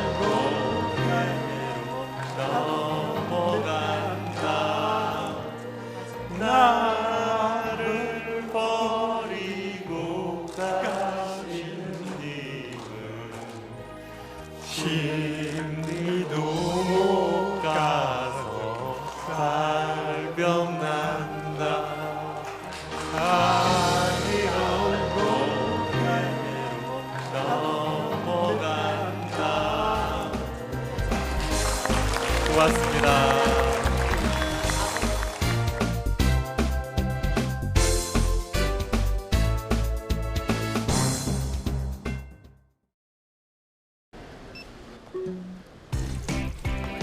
사서 고생하지 말고 방 잡지. 트리바고에선 여러 웹사이트의 호텔 가격들을 한눈에 비교 검색해주니까 호텔도 가격도 마음에 딱! 호텔 트리바고.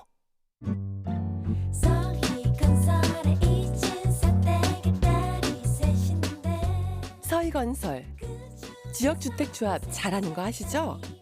거품이 쫙 빠진 착한 가격, 고객의 니즈를 반영한 맞춤 설계. 내 집 마련의 꿈이 이루어집니다. 지금 바로 오세요. 전국 100여 개 모델 하우스와 서희 고집이 여러분을 기다립니다. 서희 스타일스, 서희건설.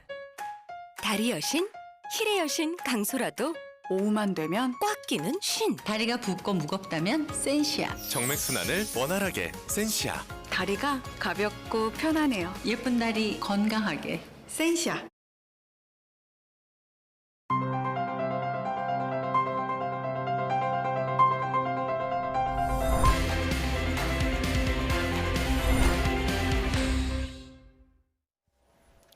사실상 공공택지 분양에만 적용되던 분양가 상한제가 투기과열지구의 민간택지로까지 확대된다고 합니다. 지금도 집값 상승률이 물가 상승률보다 2배를 초과할 경우에는 분양가 상한제가 적용될 수 있지만 유명무실한 기준이었습니다. 오는 10월부터는 집값 상승률과 무관하게 투기 과열지구의 민간 분양에도 분양가 상한제가 적용됩니다. 집값을 잡기 위한 친서민 정책이라는 평가와 공급 위축에 따른 부작용, 아파트 품질 저하 등에 대한 우려가 교차합니다. 쉬워야 경제다. 오늘 더 쉬운 경제의 주제는 분양가 상한제입니다. 정철진 평론가와 함께하겠습니다. 안녕하십니까? 네, 어서 오세요. 네. 분양가 상한제 개념부터 정리하고 가겠습니다. 네. 누가 어떻게 이 상한가를 정한다는 겁니까? 그렇죠. 우리가 이제 아파트, 특히 재건축, 재개발 아파트 같은 경우에 새로 신규 분양할 때 분양가라는 게 있지 않습니까? 이제 당국에서 그 분양 가격의 상한선을 정해준다라는 뜻입니다.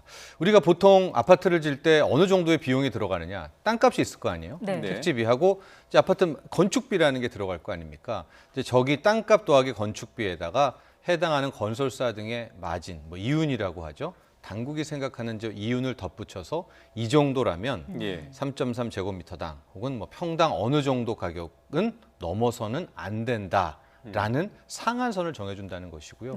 지금은 공공택지에 지었던 이제 공공아파트들에는 이미 적용을 하고 있습니다. 근데 이것을 민간택지에 민간건설사의 민간아파트까지 확대 적용하겠다. 그리고 관련한 구체적인 법안은 개정은 10월에 발표하겠다라는 게 이제 핵심 내용입니다. 이게 구체적으로 그러니까 뭐가 어떻게 바뀐다는 건지 정리를 좀 해주시죠. 일단은 적용 대상 지역 같은 경우에도 그동안에서는 이게 사실상 피해갈 곳이 많았었습니다.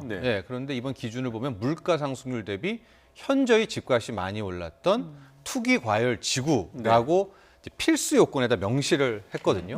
그렇게 되면 실질적으로 대상이 굉장히 넓어집니다. 서울은 다 포함이 되고요. 우리가 많이 들었던 분당, 하남, 광명 혹은 부산의 일부 지역 좀 많이 올랐다는 지역 31곳들은 일단 다 대상이 되고 있고 그다음에 선택 요건이라고 그래서 청약 경쟁률이 높다라든가 거래량이 많았다든가 하고 이 최근에 나온 그 분양 가격이 굉장히 높았다든가 그 이제 세 가지 중에 하나만 되면 되거든요. 근데 이것은 실은 필수 요건을 이렇게 넓혀놨기 때문에 이제 웬만한 투기 과열 지구에서는 좀 그러니까 인기가 있겠다라는 지역은 사실상 다 적용 대상이 된다라고 볼 수가 있는데요. 다만 저기서 한 가지 좀 덧붙일 말씀은 이제 앞으로 10월에 이제 법령이 나왔습니다. 개정안이.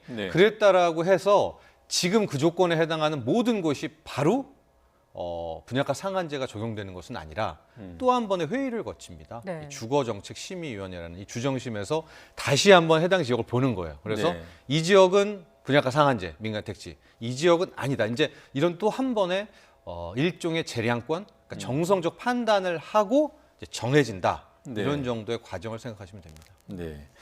이게 결국은 그 집값을 잡겠다. 이런 정책 의지가 반영된 것이라고 해요. 그러면 기존에 나왔던 지난해 9.13 대책 등이 효력이 다 했다고 보는 것인지요? 어떻게 봅니까?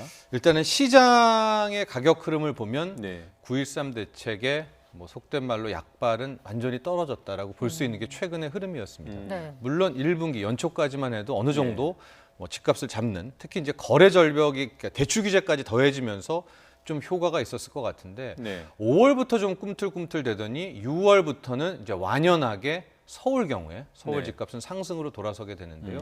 지금 그리면 이제 서울 6월 셋째 주부터 나오게 되는데 셋째 주, 넷째 주 쭉쭉쭉 올라가다가 이제 7월, 8월에는 급격하게 가격이 올라가는 것을 볼 수가 있거든요. 예. 특히 이제 저런 서울 집값을 누가 저렇게 지금 끌어올리고 있는가? 당국의 판단은 최근에 신규 분양했던 새 아파트들이 높은 분양가, 고분양가를 통해서 전반적으로 집값을 올렸다 이렇게 판단을 해서요. 네. 당시 좀 보도 자료를 보면 서울 집값을 1년간을 본 거예요. 그래서 1년간 오른 것과 이 중에서 최근 분양했던 아파트들을 고분양가 아파트들을 따로 떼어나고 봤더니 최근 분양했던 아파트들은 1년간 거의 한 20%가 넘게 올랐고 전반적인 서울 집값은 뭐 한 3, 4%밖에 안 올랐고 그러니까 네. 3, 4배가 더 오른 거 아닙니까? 네. 그래서 이게 봤더니 최근의 집값 상승의 주범은 이런 높은 분양가에 새로 분양한 아파트들이었다. 네. 그렇다면 분양가 상한제를 써야 되겠다라는 판단까지 이르게 된 겁니다. 예, 이 정부의 정책을 평가할 때 중요하게 좀 들여다봐야 되는 핵심 포인트들은 어떤 것들이 있습니까? 이번에 나온 것들 물론 아직까지는 이게 가이드라인 수준이고요. 네. 이게 뭐 명확하게는 일단 법이 확실하게 나올 때가 이제 확인될 수가 있을 텐데요. 가장 많이 좀 논란이 됐던 거 뭐 대상은 어쨌든 전체로 투기과열지구로 확정이 됐다라는 건데 저 두 번째 보시면 소급 적용 부분이 있습니다. 예. 관리처분 계획 인가까지 받은 단지도 적용한다. 그러니까 저게 무슨 얘기냐면요. 우리가 재건축이나 재개발 사업을 할 때 관리처분 인가가 일단 나오면 어느 정도 이제 상황은 정리됐다 이렇게 보는 거거든요. 네. 그러면 이제 건축 들어갈 수 있다는 거죠. 그렇죠. 소유권 문제가 완전히 정리가 됐으니까 뭐 조합 같은 경우에는 처분 인가가 끝나고 나면 뭐 어느 정도 조합 분담금이라든가 이런 것도 나오게 되는데 예. 저기까지도 소급 적용하겠다라는 것. 즉, 저 관리처분 계획 인가를 통과했다라도 분양가 상한제를 받을 수가 있는데 네. 적용받는데 그러면 누가 피해갈 수 있느냐? 입주자 모집 공고를 낸 데는 실은 그건 괜찮다. 그러나 입주자 모집 공고를 안 한 상황이라면 실은 다 민간택지 분양가 상한제가 적용된다는 저 소급 적용 부분이 이제 굉장히 많이 좀 핫하게 이슈가 됐고요. 네. 화면에 나온 이제 로또 개선이라고 되어 있는데 로또 아파트 개선 약간 그렇게 보면 될 것 같아요. 저 얘기는 이제 분양가가 좀 이따도 얘기하겠지만은 분양가 상한제를 적용하면 훨씬 싸지거든요. 네. 예, 뭐 많게는 뭐 20, 30% 싸지고 시세가 높게 형성된 데는 반값 아파트도 가능하다는 연구 보도가 나와요. 시세 대비 반값 아파트. 예, 그러니까 시세가 뭐 한 20억이라면 분양은 10억, 11억, 12억 정도가 하게 되니까 그거를 당첨된 사람은 로또다. 네. 그러니까 이 로또 청약, 로또 당첨이 분양가 상한제에 굉장히 큰 맹점으로 뭐 단골 손님처럼 지적이 되는데 저기에 대해서는 아까 화면에서 보시지만 전매 제한을 뭐 최장 10년까지 끌고 가서 그 로또 청약 받은 사람에게 책임을 어쨌든 묻겠다. 뭐 그런 내용도 있었고요. 뭐 임대 후분양 얘기도 좀 이따 하겠는데 후분양 같은 경우에는 당연히 걸리게 되겠죠.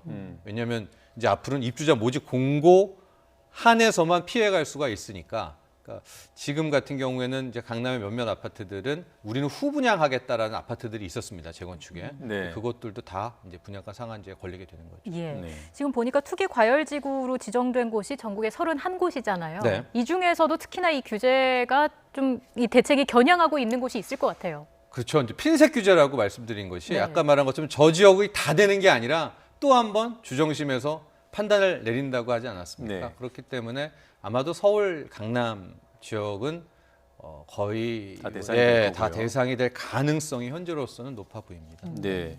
그러니까 뭐 마용성 뭐 이런 얘기도 있고요. 네. 강남 기존의 강남 3구에서 강남 4구로 또 거기에 추가해서 마용성이라는 용어까지 나왔습니다. 이제 그런 지역들이 다 이제 서울의 유력한 구들을 다 지칭하는 거잖아요. 여기가 직접적인 정책 타겟이다 이렇게 볼 수 있는 거죠. 네. 그런데 일부 시민단체들은 실은 발표 당일날 또 보도자료를 내서 아예 그렇게 막 그 정성적 판단하지 말고 전체 다 아예 다 31곳 다 포함시켜라. 뿐만이 아니라 아예 다 이제 민간 택지에도 이 분양가 상한제라는 것을 다 적용해야 된다라는 주장을 했는데 이제 그거의 또 한 측면은 뭐냐면 이제 말씀하신 대로 강남은 적용을 합니다.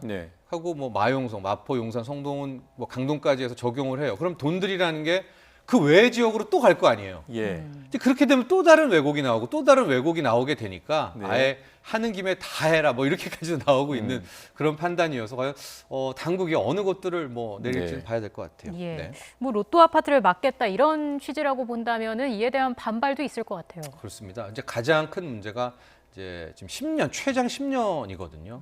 그럼 개인의 소유권을 10년간 막을 수가 있느냐. 예. 이제 거기에 대한 논란들. 그래서 뭐 헌법소원위원 얘기도 나오고 있는데요. 자세한 좀 규정을 좀 보면은 이번에 바꾼다는 네. 국토부의 개정을 보면 이제 앞서 이제 로또 분양, 그러니까 기존 말고 저 개정안을 좀 보시면은요.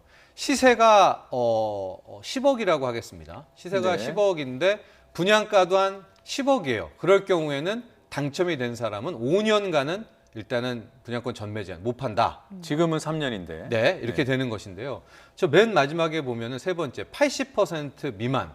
저게 기존 시세는 10억인데요. 10억짜리 네. 아파트인데 분양가 상한제를 통해 가지고 분양 가격이 나온 게 봤더니 한 7억 원에 나온 네. 거예요. 그러면 당첨되면 또 로또지 않습니까? 그런 경우 80% 미만으로 싸게 나온 분양가에 당첨된 경우에는 이제 10년간 다시 되팔지 못하게 막겠다라는 게 이제 이번에 법의 취지이기도 한데요. 네. 실은 저게 굉장히 강력한 게 지금에야 우리가 막 부동산 막 오르고 내년에도 또 오르고 또 오를 것 같지만 10년이라는 기간은 굉장히 길고 네. 10년의 부동산이 어떻게 될지 변수가 많으니까요. 많고요. 네. 또 더 중요한 건 그걸 당첨된 그 개인들 또 사정이 어떻게 될지 모르는 거 아니겠습니까? 돈이 묶여버리는 예, 거죠. 지금은 여유가 있겠지만은 여유가 없을 수도 있고 막 이럴 때 이제 그걸 어떻게 해야 되느냐. 여기에 대해서 이제 당국은 그거를 감내할 실수요자만 들어와야 되기 때문에 10년을 둔 거다라고 했는데 저렇게 되면 또 어떤 이제 부작용이 생길 수가 있냐면 굉장히 현금이 많은 현금 부자, 뭐 10년간 묵혀도 그냥 눈 하나 깜짝 안 하는 뭐 그런 현금 부자들이 오히려 강남에 들어올 수 있는 경쟁률은 실수요자보다. 떨어지니까. 예. 네. 왜냐하면 제가 지금 뭐 10억 이렇게 얘기했지만 실질적으로 이제 더 비싼 아파트가 분양가 상한제로 싸게 나온다 하더라도 강남 지역은 11억 원, 12억 원 큰 돈 아닙니까? 예. 근데 게다가 지금 대출 규제가 묶여 있는 상황에서 과연 실수요자들이 서울 강남에 분양가 상한제를 실시한다 하더라도 막 할 수가 있을까? 그렇다면 또 현금 많은 부자들의 그들만의 리그가 되고 그들에게는 뭐 10년간 돈을 묶어온다고 하더라도 이게 무슨 그렇게 타격을 줄 것이냐 네. 뭐 이런 반론도 함께 공존하고 있습니다. 이렇게 이해가 됩니다. 어차피 돈 많은 사람들이 경쟁해서 들어가는 그 강남 지역 중심의 그런 아파트를 싸게 분양하는 결과가 될 것이다. 네. 그런 맞습니까? 예. 그런데 그게 싸다고 한들 서민이나 실수요자 입장에서 보면 여전히 싼 가격, 비싸다. 여전히 비싼 가격이고요. 또 대출 규제가 있는 상황에서 얼마나 많은 실수요자들이 그거를 받아갈 수가 있을까에 대한. 네. 그래서 뭐 이런 카페나 댓글창을 보면은 무주택자 뭐 서민들에게는 5억 원을 무상 대출해줘가지고 당첨받을 수 있도록. 근데 이렇게 하면 이건 또 다른 시장 왜곡 아니겠습니까? 네. 네. 그러니까 그런 게 또 하나의 시장 반응이 나오고 있죠.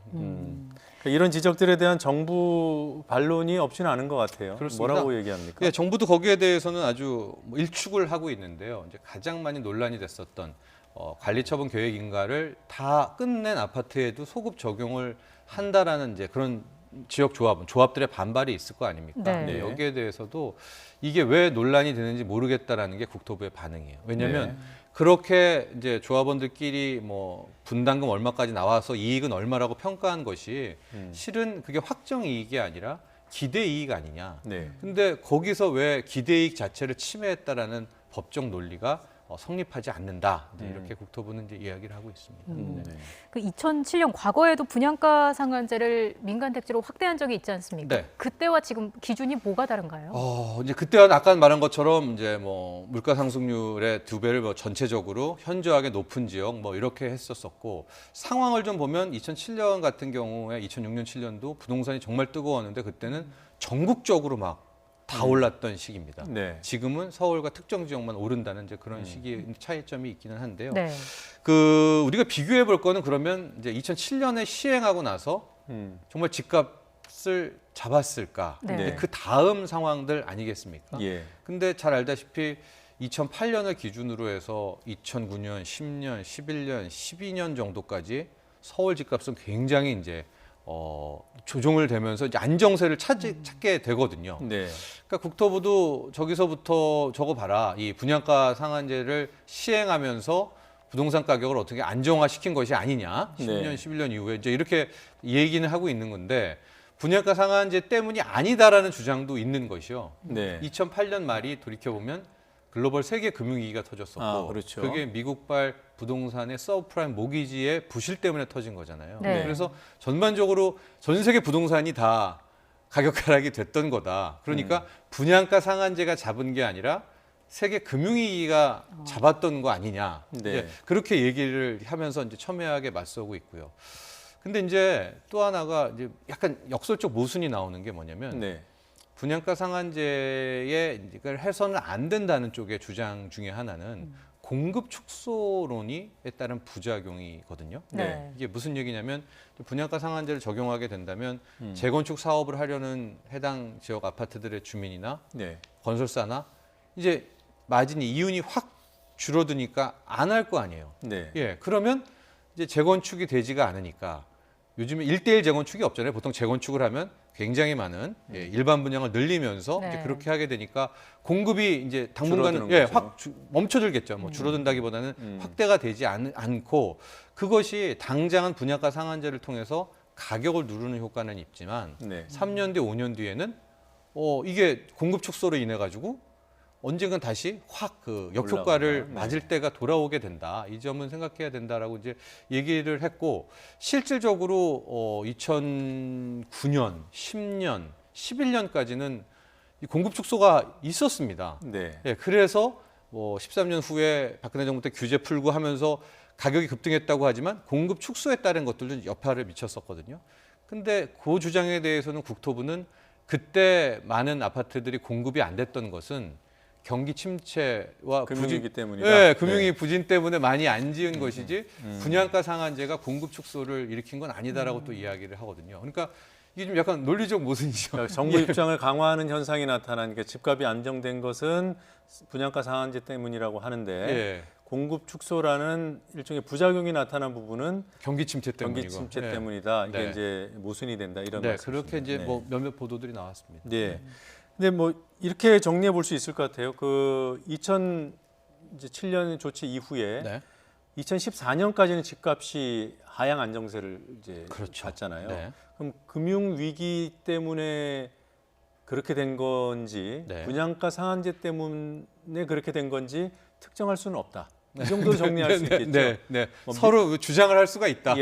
영향이 있다 없다 할 부분은 아닌 것 같아요. 그렇습니다. 그리고 분양가 상한제가 사실상 이제 유명무실해진 2014년 이후에 집값은 올랐죠. 그게 2009년 전후로 한 공급 축소의 결과인지 분양가 상한제가 없어져서 무실해져서 생긴 역효과인지 그것도 알 수 없는 거죠. 그렇죠. 마찬가지의 이치가 정리가 좀 복잡한데 하여튼 하긴 해야 될 것 같아서 말씀드렸습니다. 하고 뭐 살짝 또 하나만 덧붙이면 2007년과 다른 상황은 금리 부분이 있습니다. 현재는 금리가 지금 굉장히 빨리 떨어지고 있고요. 주택담보대출 같은 경우에는 아마 다다음 달쯤 이런 속도라면 연 1.99%, 1%대 담보대출 금리도 나올 수가 있거든요. 그만큼 혹독한 저금리고 여기에 시중에는 돈이 굉장히 많거든요. 한 1,100조 원이 넘는 단기 유동성. 그러니까 이게 지금 저금리와 유동성 언제든 호시탐탐 부동산으로 갈 수 있는 이제 그런 상황이기 때문에 분양가 상한제가 과연 이들을 이런 어떤 부동산을 더 띄울 수 있는 악재를 누를 수 있는 힘이 있는가도 우리가 한번 지켜봐야 될 관전 포인트입니다. 그러니까 분양가 상한제가 그 정책적인 효과 부분만 들여다본다 하더라도 역부족일 수도 있다. 자칫 여기서도 역풍을 맞을 수가 있다는 환경이 그렇다는 얘기거든요. 알겠습니다. 그 하나만 더 짚어보겠습니다. 그 10월에 시행을 한다고 정부가 방침을 밝혔는데 실제로 그렇게 안 될 수도 있어요? 이게 지금 좀 불확실성이고 아마 화를 내시는 부분도 이제 이런 부분인데요. 일단 국토부에서는 10월에 나왔고 뭐 개요도 나오지 않았습니까? 굉장히 강력하게 나왔는데 최근에 또 기획재정부 홍남기 부총리가 수장으로 있는지 이쪽에 보면 국토부 나온 건 나온 거고 10월 가면은 또 2단계에서 구체적인 조치는 어떻게 될지 모른다라는 식의 이제 묘한 뉘앙스들이 지금 나오고 있거든요. 네. 그러면서 협의 단계가 필요하다. 네, 협의 단계 맞습니다. 딱 그 협의 단계라는 그 말이 그럼 뭐냐? 기획재정부와 국토부가 지금 어떤 또 하나의 충돌이 있는 거 아니냐는 오해를 할 수가 있고 만에 하나 이제 10월이 돼서 뭐 10월 초든 10월 중순에 이제 확정안과 뭐 타협안이 나왔는데 지금 시장에 나온 것보다 오히려 후퇴한다든가 이래 버리면 시장 참여자들 또 혼란에 빠지죠. 이런 웬 불확실성이냐 이런 게 나오기 때문에 이 부분 지금 기재부와 국토부 간의 어떤 이런 협의적인 부분도 또 하나의 변수가 될 수 있겠습니다. 네, 알겠습니다. 지켜봐야 될 대목인 것 같습니다. 고맙습니다. 고맙습니다.